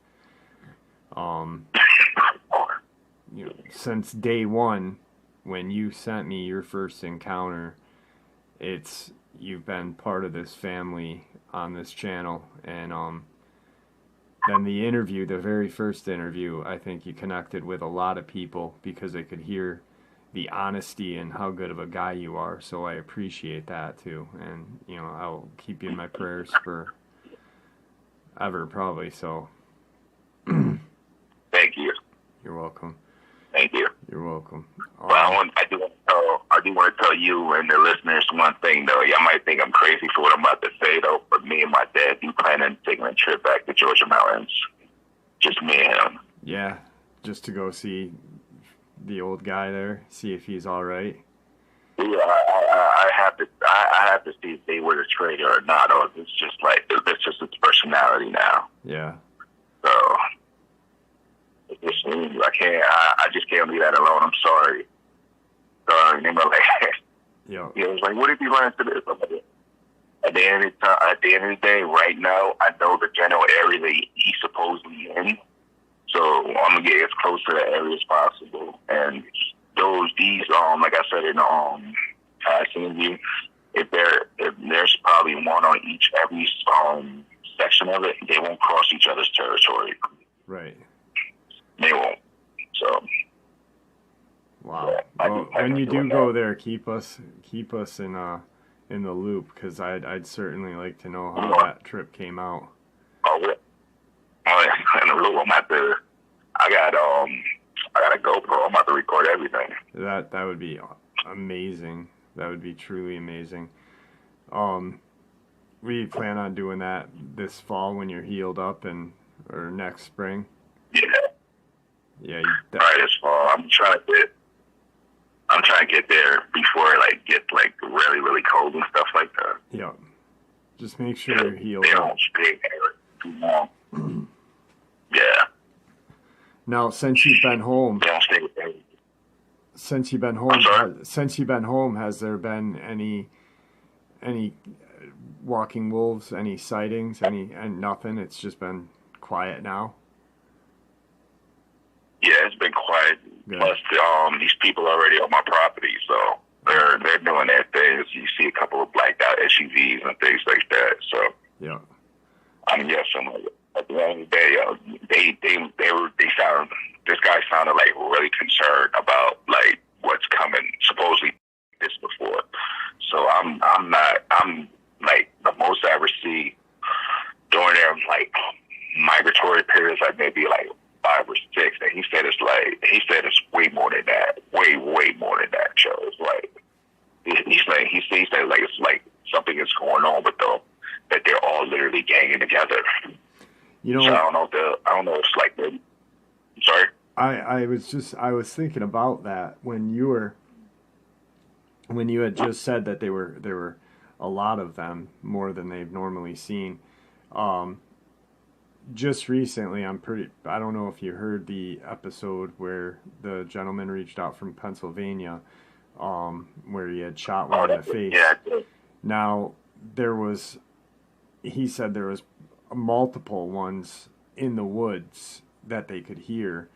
And then another subscriber of mine from Virginia just shared that a lot of the animals that were missing are coming back, and bear is coming back, and so the bear are coming off the mountain, which would be going toward your way. Yeah. It seems like they're going south for some reason, and I hope they're able to stop whatever's going on, because there's been a lot of sightings on the southeast. Yeah, there's a lot of sightings, a lot of chaos. Yeah, I just hope there's no more attacks. I wanted to speak on the guy in Pennsylvania. When he did that howl, he has to be careful, man. He's been marked by them, because he got the strongest scent on him. He got the scent of the blood on him. They could track him for hundreds of miles with that scent alone. So I'm not 100% sure that they know where he lives right now. So he needs to be careful at all costs. And that's why I feel like those agents are staying at his property or just watching him, because they know what's about to go down. So they're trying to catch them before it does go down. Because that's the worst thing. Because if you hurt, like my situation, if you hurt one of them, and the only thing I did was get my scent on their property or their den or whatever, and they was able to track me to my house. So imagine a scent of a blood scent of a walking wolf. How strong and potent that is. They could track that for hundreds of miles, man. Yeah. No matter where you go. That's a great observation, man. That's a good observation. Thank you. that makes a lot more sense than them just hanging out because he reached out to me. You know, they washed his truck and washed his trailer down, but like you just said, he has the blood on his clothes. He's marked, like it's there, and that's. The howl was a sound off. Yeah. So when he said the howl, there's only a few other times when I heard howls like that from multiple areas, and that's when it was like, all right, you're marked. We might not come for you today, tomorrow, but we're going to be watching you and find out when your weak points are, and they will attack them. I'm hoping that the people that are camping catches them before they do. But he needs to stay careful to keep a gun with him at all times, because when I heard that story, I got chills, man. Yeah, he's got his 40, I got chills. He's got his 45 with him every day. He should probably. Yeah, I think he he talked to that agent, and he said that he had a 10 millimeter. So I think he's probably going to upgrade. Just from, you know, like I said, I've not communicated with him since the last email he sent me. But just going off of what he said, he seems like an intelligent guy. He seems like he's, you know, he's asking the right questions. Hey, what kind of, to an agent that deals with these things, well, what kind of pistol do you have? You know, like, and so smart. Hopefully nothing happens to the guy. I know that he's scared, that he thinks the agents are looking to hurt him, and he's a young guy The like agents us. don't want nothing to do with him. They don't want nothing to do with him. Right. The worst thing they'll do is try to scare you a little bit, Joe, but they will not put no hands on you. Right. And they could avoid that at all costs, Joe. Yep. But right now, what they want, because, you got to think about it, Joe. Because he killed one of them walking wolves. It's blood's all over him.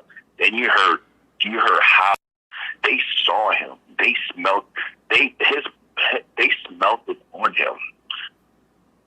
And that scent, they use scent, like certain kind of scent to find their pack mate. So when you have their blood, the strongest scent of an animal is their blood, and they can track that. And just for knowing that those people around was what caused that, and then he's not too far from the area that it's happened.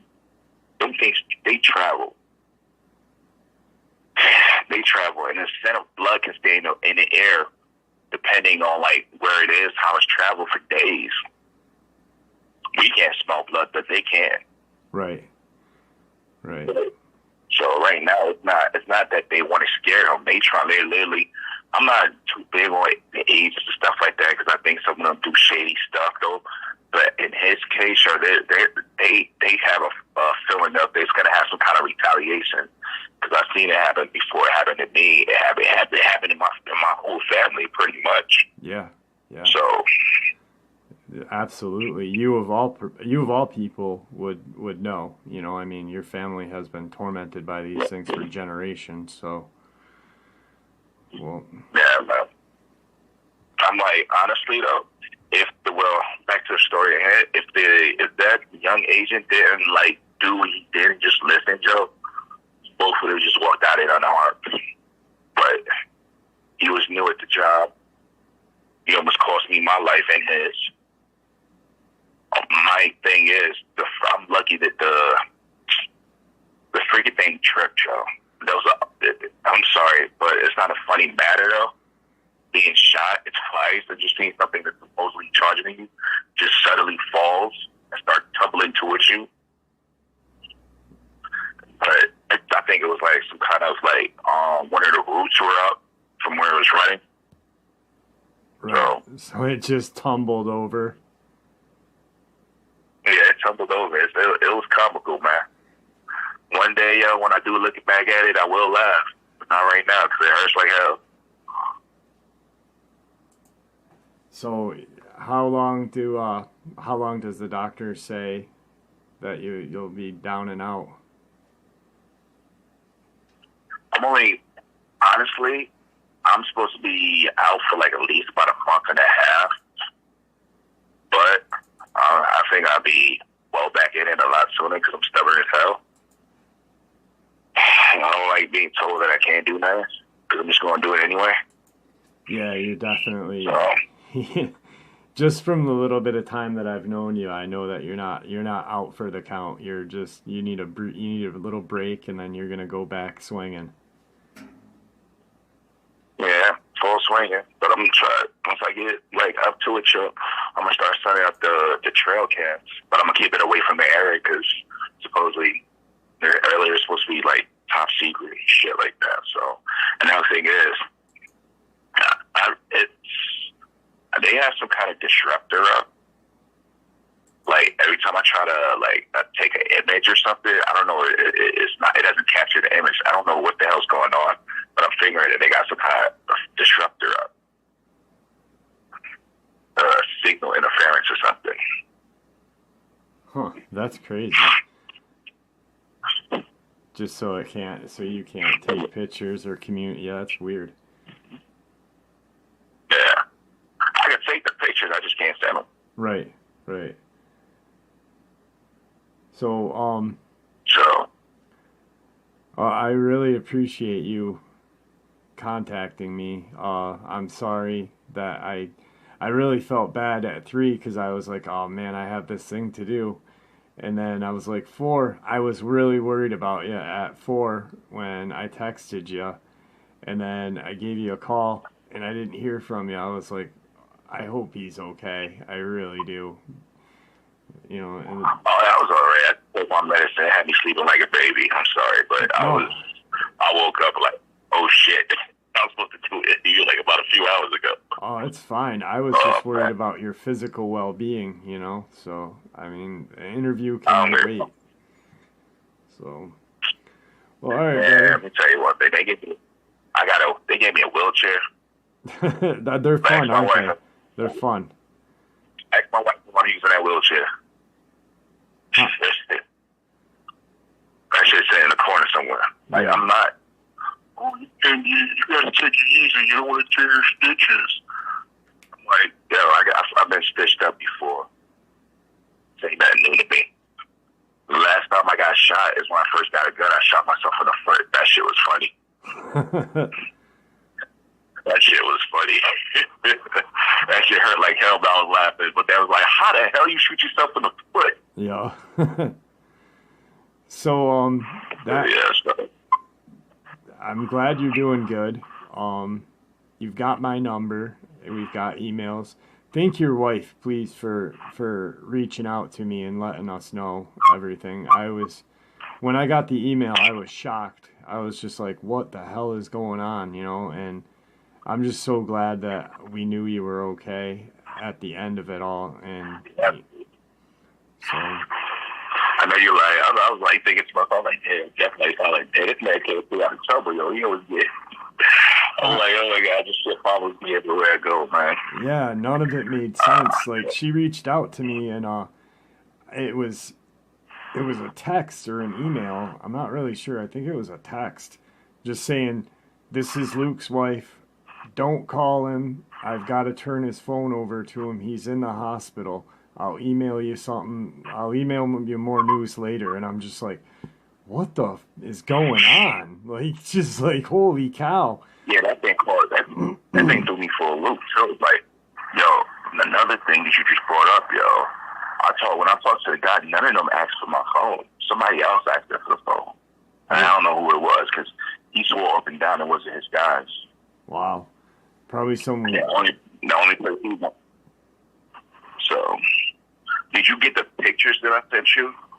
I got the picture of the den. That's all that I got today. No, I sent you. I actually sent you some actual pictures. I took a couple pictures of what I saw that day before I got injured. No, I didn't get any of the pictures. So, yeah, that was that. Actually, no. Go back into. I'm sorry. My wife sent those pictures. She told me she sent you those pictures. No, I didn't get any pictures. I'll try resending them again, but that was what attacked us or me, pretty much. Right. So I'll resend those pictures for you because I took before I got up close to it. because I used the camera to zoom in, so when I was able to get a sight of it, I took a few pictures. And then I switched to audio right before it went inside a little dark area. But, yeah. All right, well, I look forward to seeing them, but, yeah, that'll be crazy. So, the kid is okay, too, though? I'm sorry? The kid, the young agent, he's okay? Oh, he's shipping out. I think he's on desk duty for now. Yeah, I betcha. Because I'm like, you just because think about it, you shot 2 civilians. Yeah. You shot a civilian twice on the still film, and then you failed your mission. And you almost got yourself killed. So if he wasn't on desk duty, oh man, I don't know. But right now, I'm just waiting for that settlement to come in. Well, I hope it comes in fast for you, because you definitely deserve it. You and your family have been through enough with these things, and you know, few people that I've talked to are just like, I don't know how Luke can stay on the land that he's staying on, and I'm like, well, it's his family's property. He's been in his family for generations. He's not gonna let it go, and you know, so you guys definitely deserve some compensation for the crap you've been through. And for the most part, other than those few ancestors, yo, when they come through, they just come through. They'll peek through a window here and there, though, but they don't really bother. They don't really bother us. It's like, yo, at the end of the day, yo, I don't want to say that I'm used to them. I'm like complacent with them, if that makes sense. Right. And for the most part, yo, it's like, yo, you don't bother me, I won't shoot you. Because everywhere, yo, I'm sorry to say, everybody in my family carries weapons. Everybody. And when I say everybody, I mean everybody. Well, it's your Second Amendment right, brother. It's your Second Amendment right. Me and you, we've talked many times, and you know where I stand on the Second Amendment, so.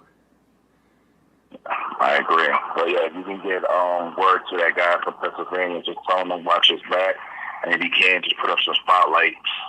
Yeah, I'm gonna actually email him. I'm hoping that he had like a burner email set up. I'm hoping that he kept it and that he's checking it periodically. Or if he just listens. Leave him a message on your channel. Yeah. I'm pretty sure he listens to the channel. So. Yep. And then he'll find a way to get in contact with you if need be. Yeah, I was just gonna say. I mean, and if he doesn't have the email, he's gonna hear. Hopefully, he'll hear this, and maybe it'll make some sense to him. Like, hey, I better be a little more careful, and maybe try to approach one of the agents and say, hey, what the hell's going on? Is my family safe? I don't know if they'll disclose that, depending on who you talk to, if the person is cool or not. Right. But they're there, though. They're there not because of him. They're there because of him, but they're there mainly to stop a problem from occurring. Yep, that's so, absolutely right. Pretty much, when they got him. Because them people will be stationed there for a while, actually, before they leave. So, yeah, I bet you. Yeah, for a good couple of months at least. 6 months, maybe. Yeah. Or at least until they can, if they can figure out if he is getting tracked, if they can take it out before it, sets any. Yeah. So. Well, all right, brother. I'm running out of time on recording, and I want to get you to get some rest. Luke, it's always a pleasure having you on the channel. Thank you, guys. It's a pleasure just shooting the shit with you, so yeah. You're going to be in my prayers, and I'm probably 14,000 other people's prayers. So I appreciate it, guys. Thank you, every one of y'all. All right, brother. Well, I'm going to say goodnight to you, and if you need anything, give me a holler or send me an email, all right? Yeah, once I get everything up and going with these trail cams and then my trip here, I'll definitely keep y'all posted. Definitely. Hopefully. All right. Please don't send the pictures either.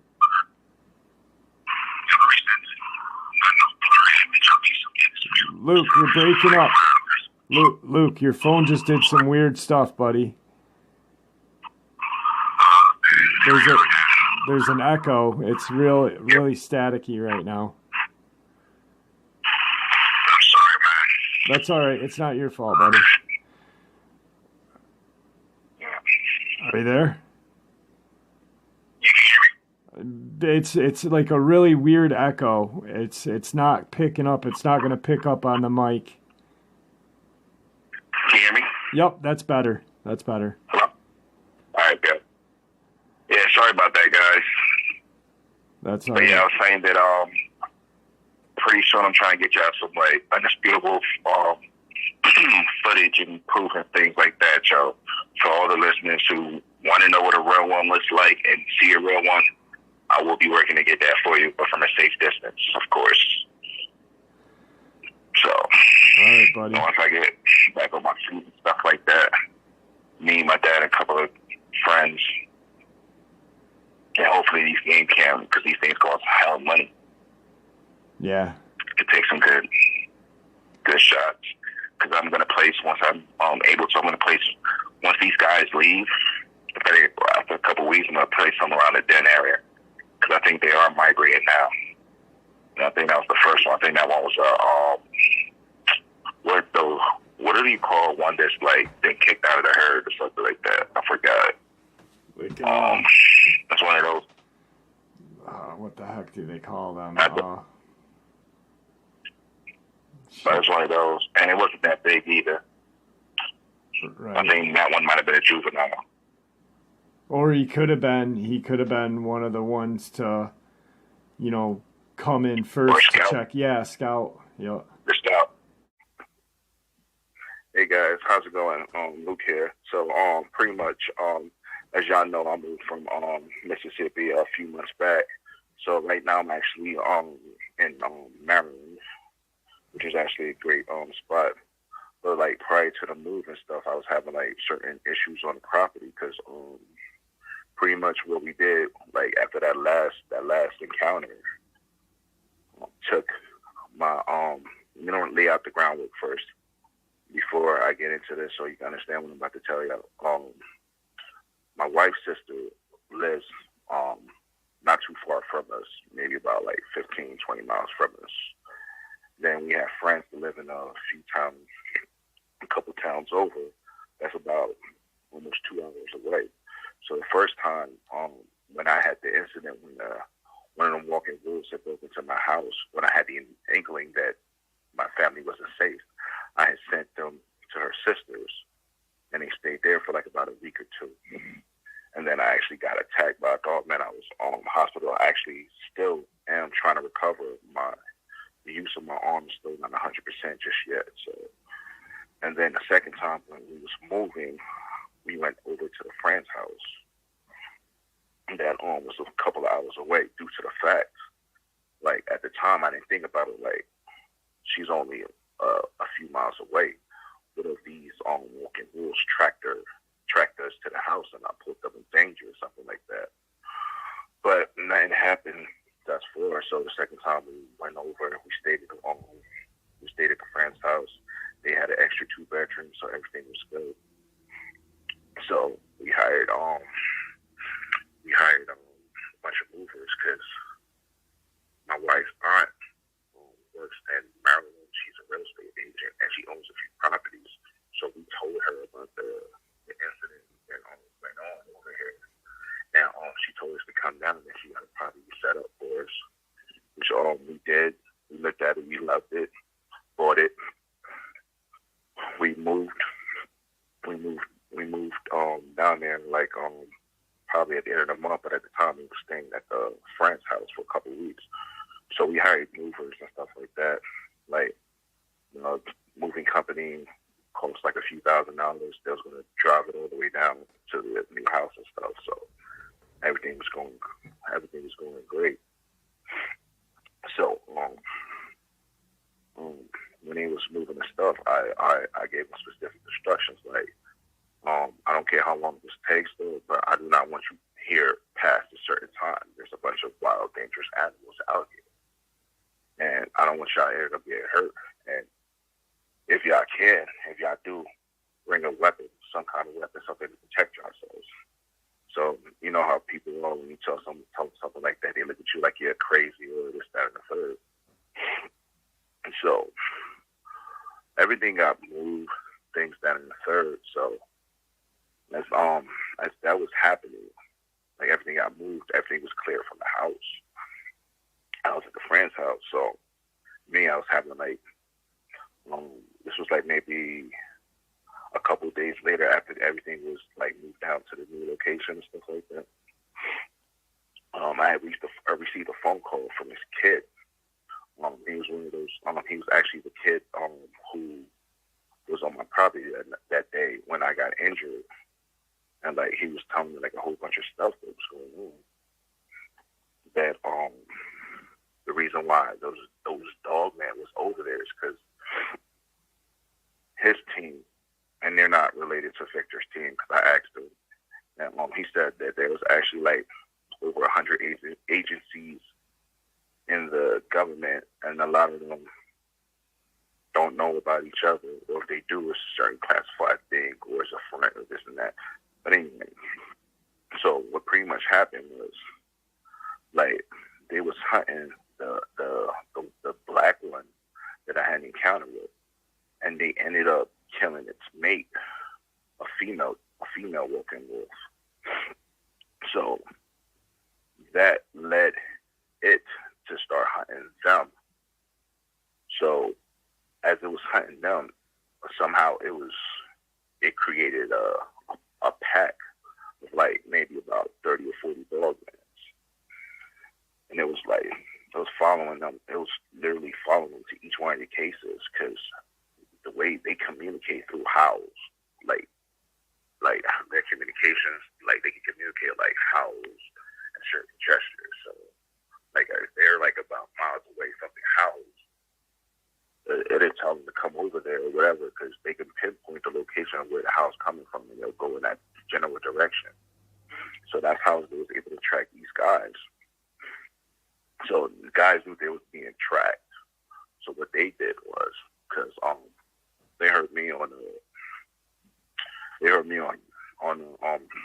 YouTube and stuff like that, telling them everything was going on, or how I had proof this, that, and the third. So they came to my property a few times in the past. And I was thinking, this whole time I was thinking it was Victor's team, which now I find out that it wasn't his team.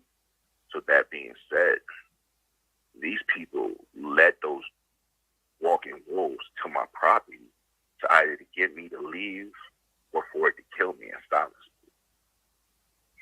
And the kid that told me this no longer works with the agency. So he felt like, he owed it to me to tell me. So me finding this out, so my property sees same people, which was the government, bought my property. And so I was, at the time I was emotional, so like I didn't want to be in the house. So first of all, I don't drink at all. So I went for a drive. I went back to the old property. And I had some kind of liquor in my hand. And this time I literally solicited an encounter with the walking wolves. I was looking for them. So pretty much I got to the property. I'm sitting in my car, drinking, just crying, drinking, crying, yelling, screaming, cursing, drunk, pissed. All these emotions was hitting me at once. So I'm just walking. I had my the only thing I had with me at the time was just my 40 on my hip. So I'm just walking around the property, just crying, like all the things that I have to give up, because these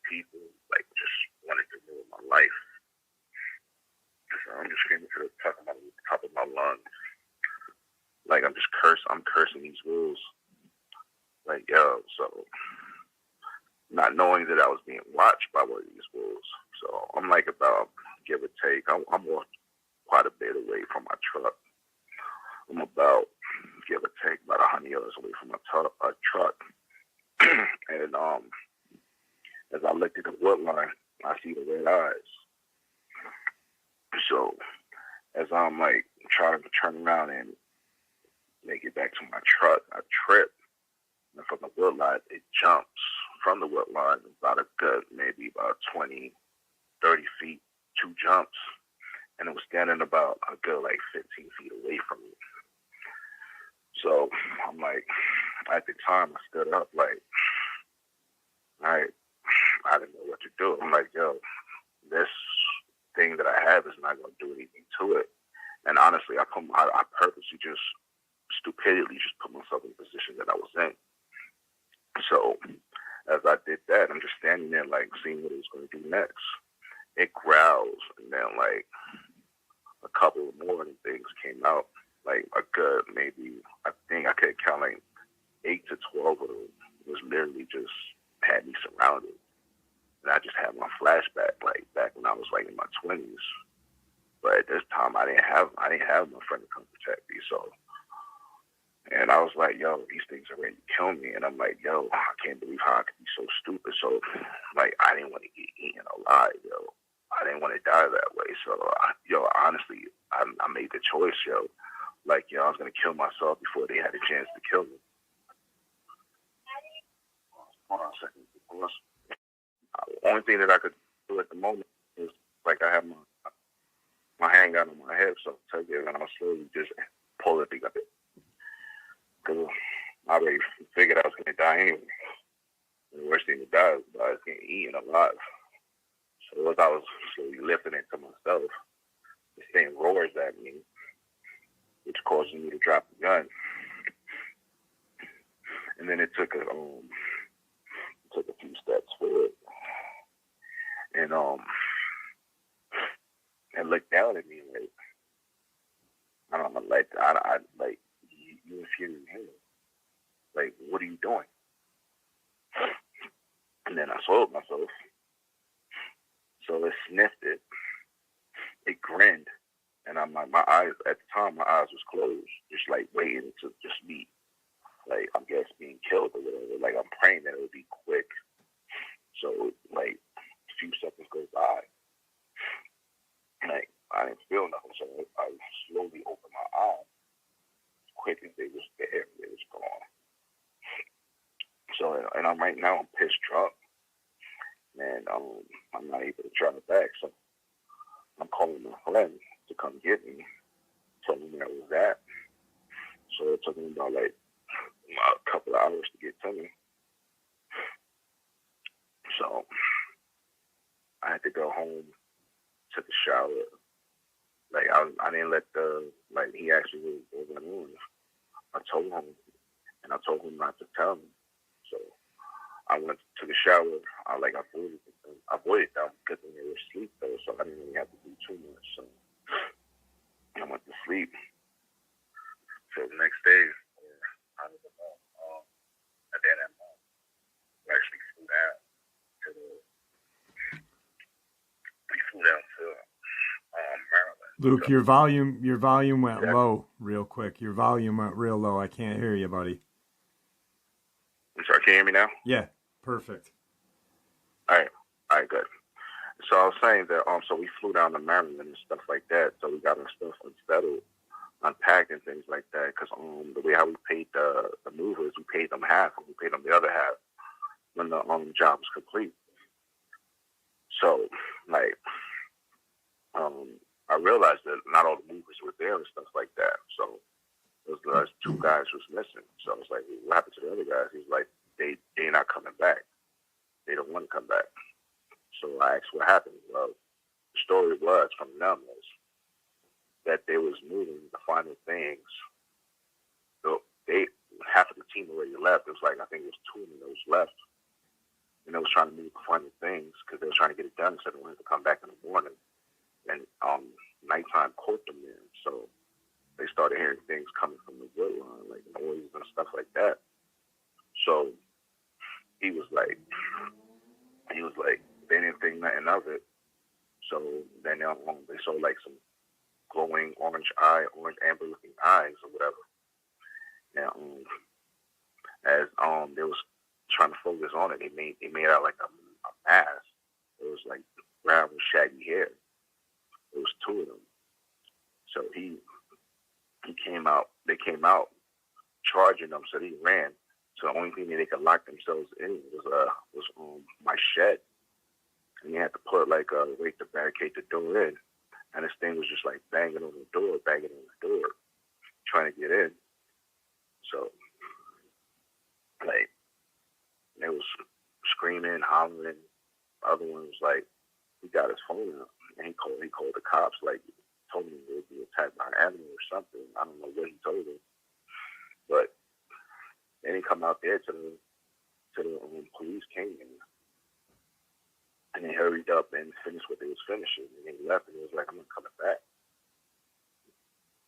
So that's what happened with the two movers. You know. And then the reason why my aunt-in-law was able to, believe the story that he told her, because she had an encounter about, like, I think like 15, 20 years ago. It was a brief encounter. She was driving home from work. Now, it was late at night. I don't know what road she was coming down, but she said it was a two-way road, just two lanes. And then she was going up this, it's like a little hill. Something crossed the road, and it was like, it was taller than her van, because he drove a minivan. Minivan was like maybe about, I think the top of it was like maybe 5 or 6 feet, and it was like way over. She didn't know it was she at the time, she thought it was a Bigfoot. But now she's not so sure after I told her what was going on. So after all of that being said, we unpacked. We was pretty much getting ourselves settled. The kids love the environment. It's not like we don't have no acres anymore, but it's just fun, because at the end of the day, there are other houses around, not too far from each other, so it's a beautiful place. So then, just after we done got settled and stuff like that, I went to I drove around to like the local woodline and stuff like that, just looking around to see if there's any signs of these walking wolves in the area, because there's ways you can tell if they're in the area. So, like, if you find like a strong scent of piss, like the strongest piss you ever smell. If you see like a scratch marks above like about 6 feet,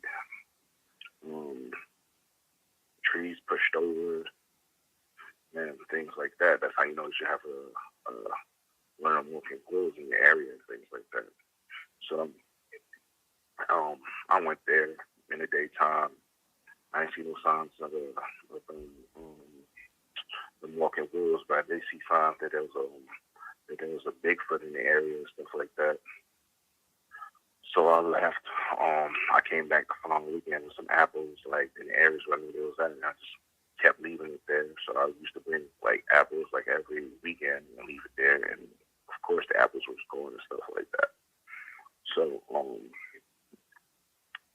I work overnight. So one day, I was actually coming home from work and stuff like that. So I was already tired. And I'm not gonna lie, I wasn't falling asleep on the road, but I was dozing off, so I was trying to try to get home and stuff like that. And like something ran in front of the car. I think it was a doe or something. I wasn't too sure. It wasn't that big, so I didn't think anything of it. So I swerved out the way, and I ended up hitting a guardrail, and like my truck went into the ditch at the time. So actually knocked myself unconscious. So when I came to, I was so sure I was in the ditch. When I came to, my car was on the road,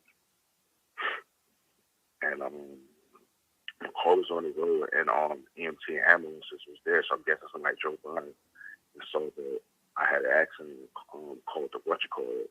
But the way that everything looked, like from the not the crime scene, the accident scene, is that my car went into that ditch. But how was they able to get my car back out? So my thing is, I didn't see what happened though, but I'm thinking that one of those Bigfoots actually saw my car over there and probably recognized me for me just leaving the apples and put my car in a way that somebody could see it.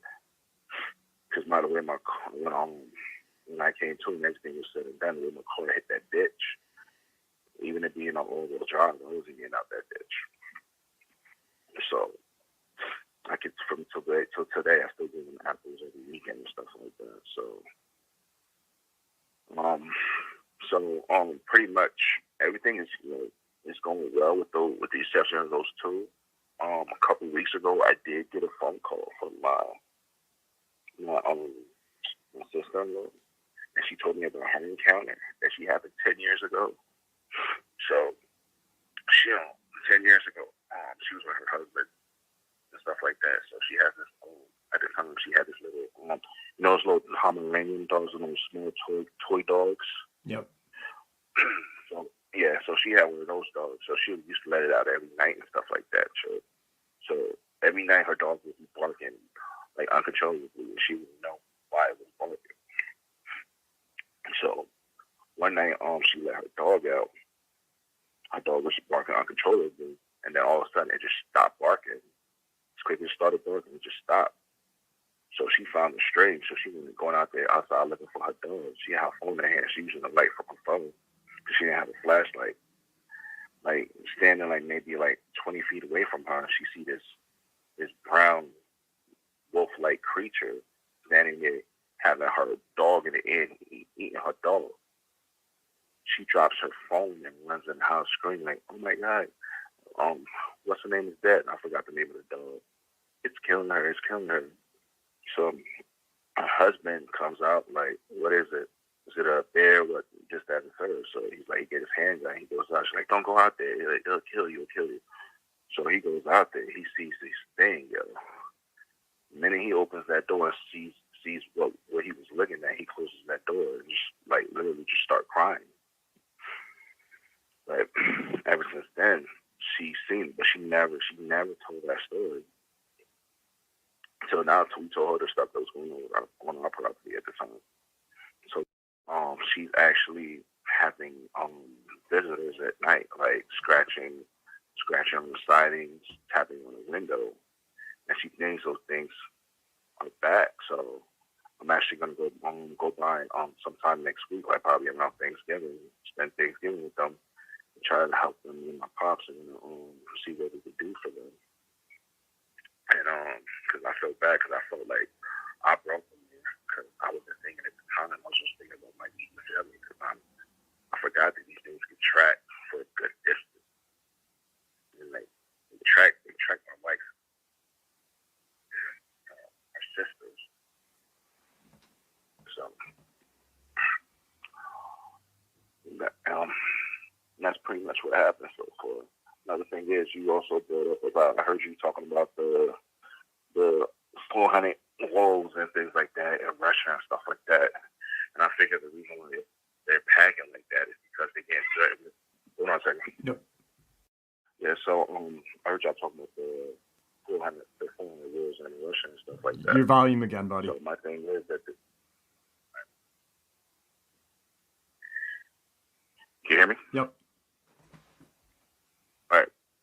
So I heard my thing is that those walking wolves are taking over their territory and things like that, which is making food very scarce for them. So they feel like the best way for them to survive is to pack up. So that's my take on the thing. Yeah, that makes sense. I mean, these things terrorize the town, and like you said, wolves don't really go into towns. They, try to stay out of little villages. Even if it's a small remote village, they'll try to avoid it as much as possible. And, they went unless they don't have no choice and there's no food in the area. Right. And, being a predator themselves, the only thing that's really going to scare them is a larger predator. And they're really not going to be, a pack of wolves are not going to be really too afraid of a singular bear or two bears, but something like a Dogman or the walking wolf, that's a whole different scenario for them. Yeah, because at the end of the day, those things are bigger, stronger, faster, and they're like wolves on like steroids and shit. Yeah. So at the end of the day, if there's no food in the area, if they're taking all the food in the area, they're gonna go to the closest area where they can get food because they're starving. It's literally taking over the areas. So they're doing a lot of things that even freaking bears are freaking grouping up together. I read something a couple weeks ago that was like a group of bears spotted. I forgot what state it was. And I'm like, that's a rare thing because those are, if it ain't mama and her cubs, it's a rare thing for bears to group together. Yeah, absolutely. So, absolutely. It's just crazy. So I mean, I will be going down there next weekend. So I'll just like to help like secure everything, make sure everything's good. I'm not too sure about what their gun laws down here. So right now I keep my weapons in the case and stuff like that because I have to read up on how the laws work over here, and I have to get my open carry and all of that stuff if they have that over there. But it's just crazy, man. These things, they're pissed, man. They're pissed. They're like homie was just talking about, Joe. And then you mess with them too long, and now they starting to bite back. Yeah, exactly. Yeah, they want what's. They either like you said when we were talking prior to the interview, they know when the end of times are because they're that type of creature, and they can sense disease, they can sense strife and melee, and 2020's been that year. I mean, so we've had a lot of encounters recently. Yeah, because they've been coming out a lot more and they're getting a lot bolder. They're like, they know they got their thing is the reason why they only attack humans is because they had no need to let you get away. But they're saying like a lot of people that they let get. Now the thing is, a lot of people that they let getting away. When they let them get away, more people come. People with guns come, and some of their family members get missing. So now, these dogman things that you call them, their mindset is probably like, if I let you go, you're gonna bring somebody else to kill me. So I'm just gonna take you out right then and there. I probably hide your body somewhere so they can't find you. Yep. That's why I like. Cause there was a lot of missing people in Mississippi. A lot of missing people, and cases became unsolved. Yeah. And I'm thinking this is what these things are doing. Because for the longest, they'll let you go. Because you and I both know nobody can outrun a walking wolf. No. You need to give your 100-yard head start. You will not be able to get away from it unless it wants you to. So it's funny how people say, I ran as fast as I could, and this and that, and I was able to get. No, you wasn't able to get away. It'll let you get away. This is an alpha predator. They can jump over 30 feet in the air in a single bound. Yeah. So now they're on. Like, they've been more aggressive than they ever been. My thing is, what I'm questioning is, why was I able to walk away from this last one? Especially that I don't get the demonic one as well. I mean, you've been through. In Taylor, Mississippi is a hot spot and has been for years, and hundreds of years. Yeah, actually, your really. family has been tormented for generations. I mean, your great-grandfather, grandfather, dad, your kids. Right there's 5 generations of your family having to deal with these things, even though the kids, they were around for, the, with you getting hurt and shit like that. So it affects them as well. So But you yourself have seen how smart, how cunning, how powerful they are. You know, Big Red got taken, pretty much almost taken out by 3 or 4 of them. You know, I mean, still he put up a good fight, but when they pack up, they can pretty much do anything they want. They could decimate anything. They could decimate anything, you know. And I believe if it wasn't for my grandfather, he probably wouldn't make it out, because my grandfather said he was in bad shape when he found him. Yep. But he was still fighting. And once he realized the fight was over, is when he finally was able to, like, freaking just, like, relax. Not even relax, just get experience. And like Victor said that he was almost on the brink of death, that his wounds to his neck was his worst one. Yeah, he was tore up. You know, and they're just, I don't even know anymore. It's there's certain things that are coming to, you know, a head, and we're not gonna like where it leads to. I'm afraid. So. Yeah, I agree with you. And on that note, like, one of my things is the reason why I believe I survived that one, because I believe I wasn't an intended target. Because, mind you, when people was on my property for the longest, I know he smelled them around. So I don't know if he, at the time, he associated me with them, or not. But I figured if he found me, I think his mentality, if he found me, he would have found them. So, but I think he's looking for those people, because at the end of the day, they said, the kid said that they killed its mate, and when he killed its mate, it went bonkers. Right. Like, yo, and they already lost, like, about, I think he said they lost about, like, 10 people already due to him and his pack. So, like, a pack of freaking 40 walking wolves, that ain't no joke, man. It's not a joke. No, it's not. It's not. It's like a biker gang on steroids with claws and teeth. Exactly, man. Like, I don't know what else they did to piss this thing off, but this thing looks like it's not stopping until it gets every last one of them.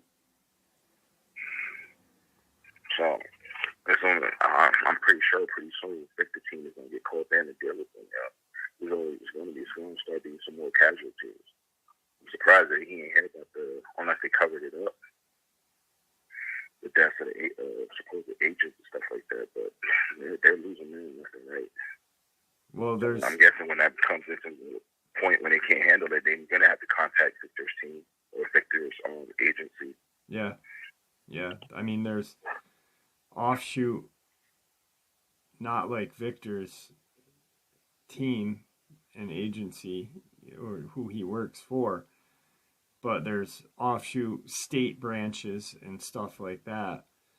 And, you know, they're even bothersome for Victor, because when they get involved and try to cover it up and hide it and keep it a secret from them, that makes more work for his guys and him. So I don't know, they might have to get together and work together on this. Yeah, they might have to. So hopefully, because I read a couple of the comments, people was asking who I sold the property to, are they aware of it? So I pretty much put it out there, yo. Some government official bought my property, the same government official who actually brought these walking rules to my property, to either get me to leave or to get me to sell it, bought it from me. And I don't like that too much if they're listening. But I don't care. Right. They already took everything else from me, you know? Yeah. And your dad, your dad is safe. Your dad is with you. Your dad's not down there, in case everybody didn't hear that. Because... Yeah. So that's... you guys got out of there probably in a good time, too, because it's just going to come to a head down there, I feel. Yeah, I feel so, too. Because I actually got to go back there, because, like I said, my sister-in-law was having occurrences that happened in the night. Just started a few weeks ago, so I need to see what that's about, because I'll feel bad if that was because of me, Right, definitely. So I'm going to stay there. I'm going to stay there for that weekend. for the week, actually. So I know, hopefully things will smooth. yeah, I know that you want to be a part of that 3-question, 15-minute thing. So you wanted to be at the tail end. I got a ton of emails. This is just an announcement for everybody so everyone can hear it. I got a ton of emails. I'm going to talk to Victor. I'm going to see, instead of doing one, because we were going to do 8 to 10 people, I think we're going to do a couple shows like that where we have myself, Victor, on the phone, and we notify the people we're calling ahead. They can come on and ask 3 questions, and I know you want to be a part of that. So, with you want to be last or around the last of everything. So that'll be perfect, and maybe you can give us an update on what happened when you went down there as well. Yeah, definitely will. I definitely will. All right. I'm actually going to set up some surveillance cameras around my property. Is there anything that you want to say to anybody before we end this interview quick? Yeah, I want to thank everybody because I read the comments, your well wishes, and checking up on me. I am safe. My family's are safe. My family's happy. We actually love the new environment that we're in. That's a change for me, though. But I think I'm acting pretty well. And who knows? I think pretty soon I'm actually have another Bigfoot friend because I think he saved my life to help me. Yeah. Yeah. So guys, just stay safe. At the end of the day, like I said before, God gave y'all instincts for a reason. Use it. And also, I think this says was true. Don't lock yourself up. Enjoy nature. Just be smart about it. You know, if something don't feel right, then trust your instinct and just leave that area as soon as possible. Because at the end of the day, the only thing that can protect you is your instincts. So don't neglect them. Right on. And there you have it, folks. I do hope you all enjoyed tonight's second half. Like I said, a reintroduction and a introduction to Luke and the 5 generations of torment he and his family have endured with the Dogman, aka Walking Wolves. I'd like to thank you all for supporting the channel. It is, after all, your support that keeps the channel growing and going, and what gives us, folks, a place and a chance to share our experiences and theories, judgment-free, just simply treated with the respect that we all deserve. Everyone, please stay safe, happy, healthy, and ever vigilant, keeping an eye on our children, pets, family, and friends. These creatures are real, they are out there and dangerous. Share this information with those you love and care about, and it may just help save their lives someday. Until next time, never stop asking questions, never stop searching for the truth, and God bless.